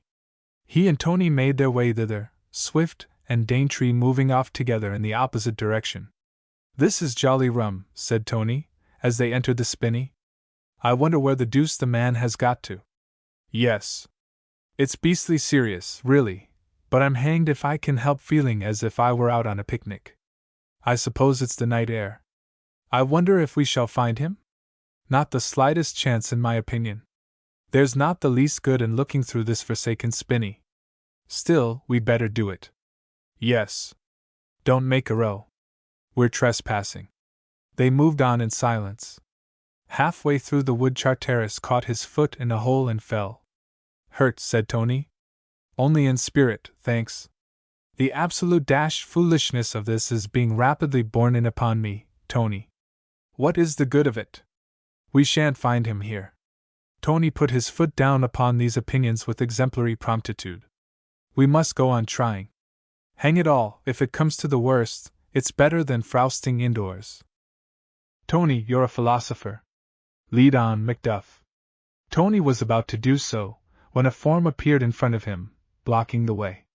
He flashed his lamp at the form, and the form, prefacing its remarks with a good, honest swear-word, of a variety peculiar to that part of the country, requested him, without any affectation of ceremonious courtesy, to take his something or other lamp out of his, the form's, what's-its-named face, and state his business briefly. Surely I know that voice, said Charteris. Archibald, my long-lost brother. The keeper failed to understand him, and said so tersely. Can you tell me, went on Charteris, if you have seen such a thing as a boy in this spinney lately? We happen to have lost one. An ordinary boy. No special markings. His name is Thompson, on the Grampian Hills. At this point the keeper felt that he had had enough. He made a dive for the speaker. Charteris dodged behind Tony, and his assailant, not observing this, proceeded to lay violent hands upon the latter, who had been standing waiting during the conversation. Let go, you fool, cried he. The keeper's hand had come smartly into contact with his left eye, and from there had taken up a position on his shoulder. In reply the keeper merely tightened his grip. I'll count 3, said Tony, and the keeper's hand shifted to his collar. All right, then, said Tony between his teeth. He hit up with his left at the keeper's wrist. The hand on his collar loosed its grip. Its owner rushed, and as he came, Tony hit him in the parts about the third waistcoat button with his right. He staggered and fell. Tony hit very hard when the spirit moved him. Come on, man, said Charteris quickly, before he gets his wind again. We mustn't be booked trespassing. Tony recognized the soundness of the advice. They were out of the spinney in 2 minutes. Now, said Charteris, let's do a steady double to the road. This is no place for us. Come on, you man of blood. When they reached the road they slowed down to a walk again. Charteris laughed. I feel just as if we'd done a murder somehow. What an ass that fellow was to employ violence. He went down all right, didn't he? Think there'll be a row? No, should think not. He didn't see us properly. Anyhow, he was interfering with an officer in the performance of his duty. So were we, I suppose. Well, let's hope for the best. Hello. What's up? All right.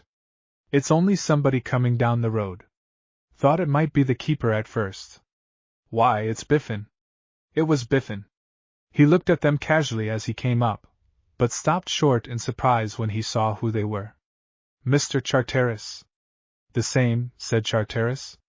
Enjoying a moonlight stroll, Biffin? But what are you doing out of the ooze at this time of night, Mr. Charteris? It's this way, said Tony. All the house prefects have been sent out to look for Thompson. He's not come back. Not come back, sir? No, bit queer, isn't it? The last anybody saw of him was when he dropped out of the long race near Parker's Spinney.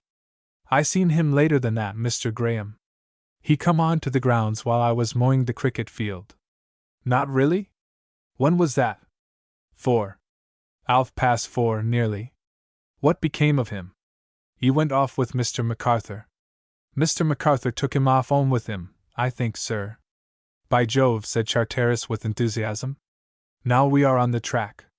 Thanks awfully, Biffin, I'll remember you in my will. Come on, Tony. Where are you going now? Babe's place, of course. The Babe holds the clue to this business. We must get it out of him. Night, Biffin. Good night, sir. Arrived at the Babe's residence, they rang the bell, and in the interval of waiting for the door to be opened, listened with envy to certain sounds of revelry which filtered through the windows of a room to the right of the porch. The Babe seems to be making a night of it, said Charteris. Oh, as the servant opened the door, can we see Mr. MacArthur, please? The servant looked doubtful on the point. There's company tonight, sir. I knew he was making a night of it, said Charteris to Tony. It's not Mr. MacArthur we want to see. It's, dash it, what's the Babe's name? Robert, I believe. Wouldn't swear to it. Mr. Robert. Is he in? It seemed to Charteris that the form of this question smacked of Allendorf.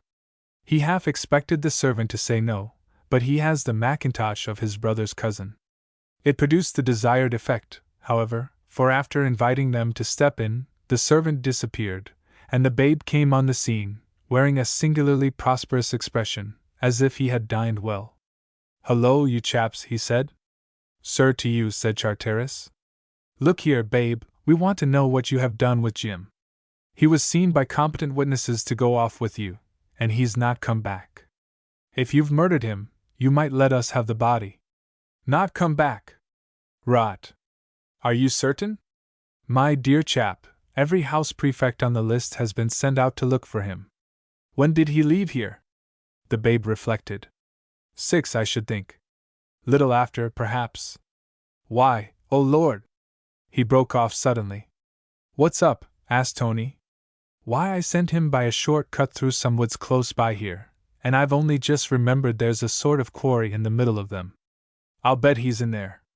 "Great Scott, man, what sort of a quarry?"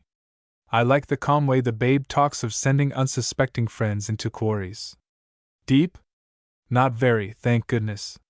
Still, if he fell down he might not be able to get up again, especially if he'd hurt himself at all." "Half a second. Let me get on some boots, and I'll come out and look." "Shan't be long." When he came back, the three of them set out for the quarry. "There you are," cried the babe, with an entirely improper pride in his voice, considering the circumstances. "What did I tell you?" Out of the darkness in front of them came a shout. They recognized the voice at once as Jim's.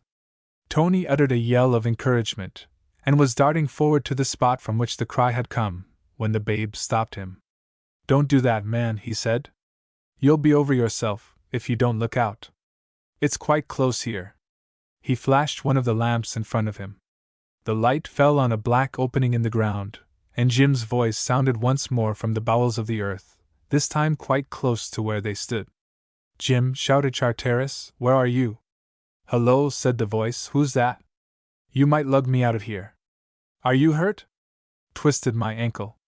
"How far down are you?" "Not far. 10 feet about." "Can't you get me out?" "Half a second," said the babe, "I'll go and get help." "You chaps had better stay here and talk to him. He ran off." "How many of you are there up there?" asked Jim. "Only Tony and myself," said Charteris. "Thought I heard somebody else." "Oh, that was the babe. He's gone off to get help." "Oh. When he comes back, wring his neck, and heave him down here," said Jim. "I want a word with him on the subject of short cuts. I say, is there much excitement about this?" "Rather. All the house prefects are out after you. We've been looking in Parker's spinney, and Tony was reluctantly compelled to knock out a keeper who tried to stop us. You should have been there. It was a rag. Wish I had been. Hello, is that the babe come back?" It was. The babe, with his father and a party of friends arrayed in evening dress. They carried a ladder amongst them. The pungent remarks Jim had intended to address to the babe had no opportunity of active service. It was not the babe who carried him up the ladder, but 2 of the dinner party. Nor did the babe have a hand in the carrying of the stretcher. That was done by as many of the evening dress brigade as could get near enough. They seemed to enjoy it.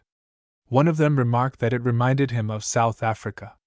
To which another replied that it was far more like a party of policemen gathering in an early drunk in the Marrowbone Road.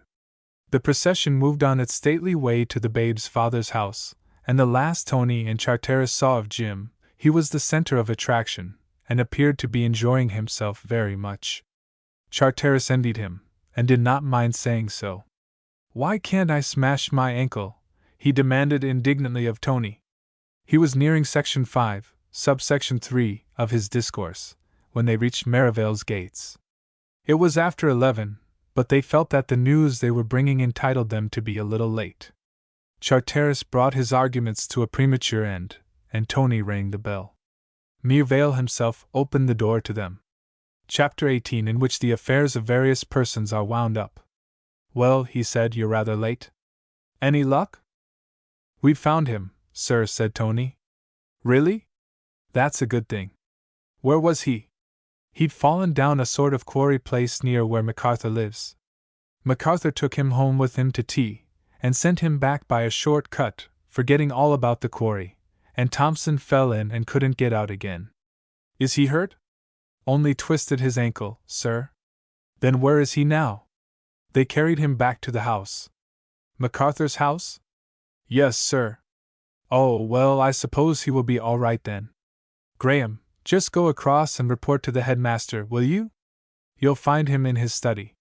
The head was immensely relieved to hear Tony's narrative. After much internal debate, he had at last come to the conclusion that Jim must have run away, and he had been wondering how he should inform his father of the fact. You are certain that he is not badly hurt, Graham? He said, when Tony had finished his story. Yes, sir. It's only his ankle. Very good. Good night, Graham. The head retired to bed that night filled with a virtuous resolve to seek Jim out on the following day, and speak a word in season to him on the subject of crime in general and betting in particular. This plan he proceeded to carry out as soon as afternoon school was over. When, however, he had arrived at the babe's house, he found that there was one small thing which he had left out of his calculations. He had counted on seeing the invalid alone. On entering the sick room, he found there Mrs. MacArthur, looking as if she intended to remain where she sat for several hours, which, indeed, actually was her intention, and Miss MacArthur, whose face and attitude expressed the same, only, if anything, more so. The fact was that the babe, a very monument of resource on occasions, had, as he told Jim, given them the tip not to let the old man get at him, unless he absolutely chucked them out, you know. When he had seen the headmaster approaching, he had gone hurriedly to Jim's room to mention the fact, with excellent results. The head took a seat by the bed, and asked, with a touch of nervousness, after the injured ankle. This induced Mrs. MacArthur to embark on a disquisition concerning the ease with which ankles are twisted, from which she drifted easily into a discussion of rugby football, its merits and demerits. The head, after several vain attempts to jerk the conversation into other grooves, gave it up, and listened for some 10 minutes to a series of anecdotes about various friends and acquaintances of Mrs. MacArthur's who had either twisted their own ankles or known people who had twisted theirs. The head began to forget what exactly he had come to say that afternoon. Jim lay and grinned covertly through it all. When the head did speak, his first words roused him effectually. I suppose, Mrs. MacArthur, your son has told you that we have had a burglary at the school. Hang it, thought Jim, this isn't playing the game at all. Why talk shop, especially that particular brand of shop here? He wondered if the head intended to describe the burglary, and then spring to his feet with a dramatic wave of the hand towards him, and say, There, Mrs. MacArthur, is the criminal. There lies the viper on whom you have lavished your hospitality, the snaky and systematic serpent you have been induced by underhand means to pity. Look upon him, and loathe him. He stole the cups. Yes, indeed, replied Mrs. MacArthur, I have heard a great deal about it. I suppose you have never found out who it was that did it? Jim lay back resignedly. After all, he had not done it, and if the head liked to say he had, well, let him. He didn't care. Yes, Mrs. MacArthur, we have managed to discover him. And who was it? Asked Mrs. MacArthur, much interested. Now for it, said Jim to himself. We found that it was a man living in the village, who had been doing some work on the school grounds. He had evidently noticed the value of the cups, and determined to try his hand at appropriating them. He is well known as a poacher in the village, it seems. I think that for the future he will confine himself to that industry, for he is hardly likely ever to shine as a professional housebreaker. No. Oh, well, that must be a relief to you, I am sure, Mr. Perceval. These poachers are a terrible nuisance. They do frighten the birds so. She spoke as if it were an unamiable eccentricity on the part of the poachers, which they might be argued out of, if the matter were put before them in a reasonable manner. The head agreed with her, and rose to go. Jim watched him out of the room and then breathed a deep, satisfying breath of relief. His troubles were at an end. In the meantime Barrett, who, having no inkling as to the rate at which affairs had been progressing since his visit to the dingle, still imagined that the secret of the hollow tree belonged exclusively to Reed, himself, and one other, was much exercised in his mind about it. Reed candidly confessed himself baffled by the problem. Give him something moderately straightforward, and he was all right. This secret society and dark lantern style of affair was, he acknowledged, beyond him. And so it came about that Barrett resolved to do the only thing he could think of, and go to the head about it.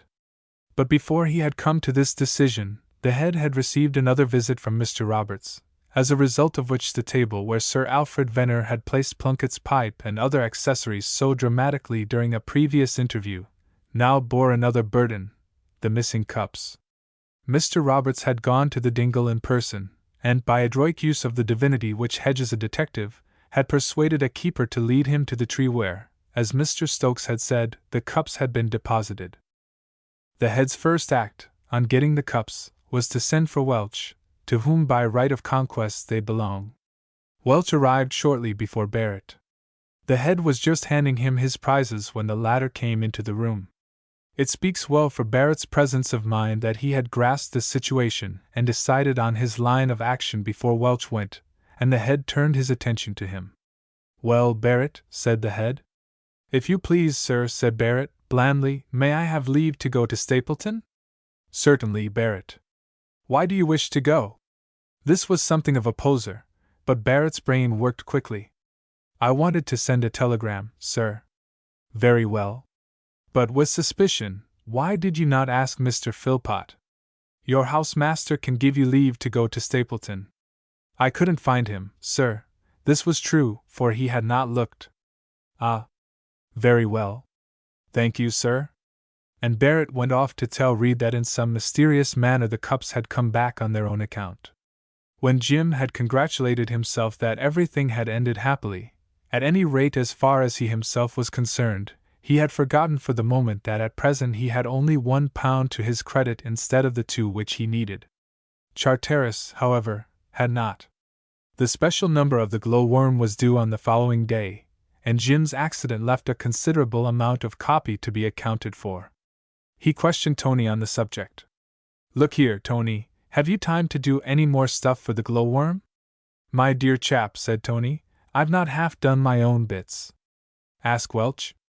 "I asked him just now. He can't. Besides, he only writes at about the rate of 1 word a minute, and we must get it all in by tonight at bedtime. I'm going to sit up as it is to jellygraph it." "What's up?" Tony's face had assumed an expression of dismay. "Why," he said, "Great Scott, I never thought of it before. If we jellygraph it, our handwriting will be recognized, and that will give the whole show away." Charteris took a seat, and faced this difficulty in all its aspects.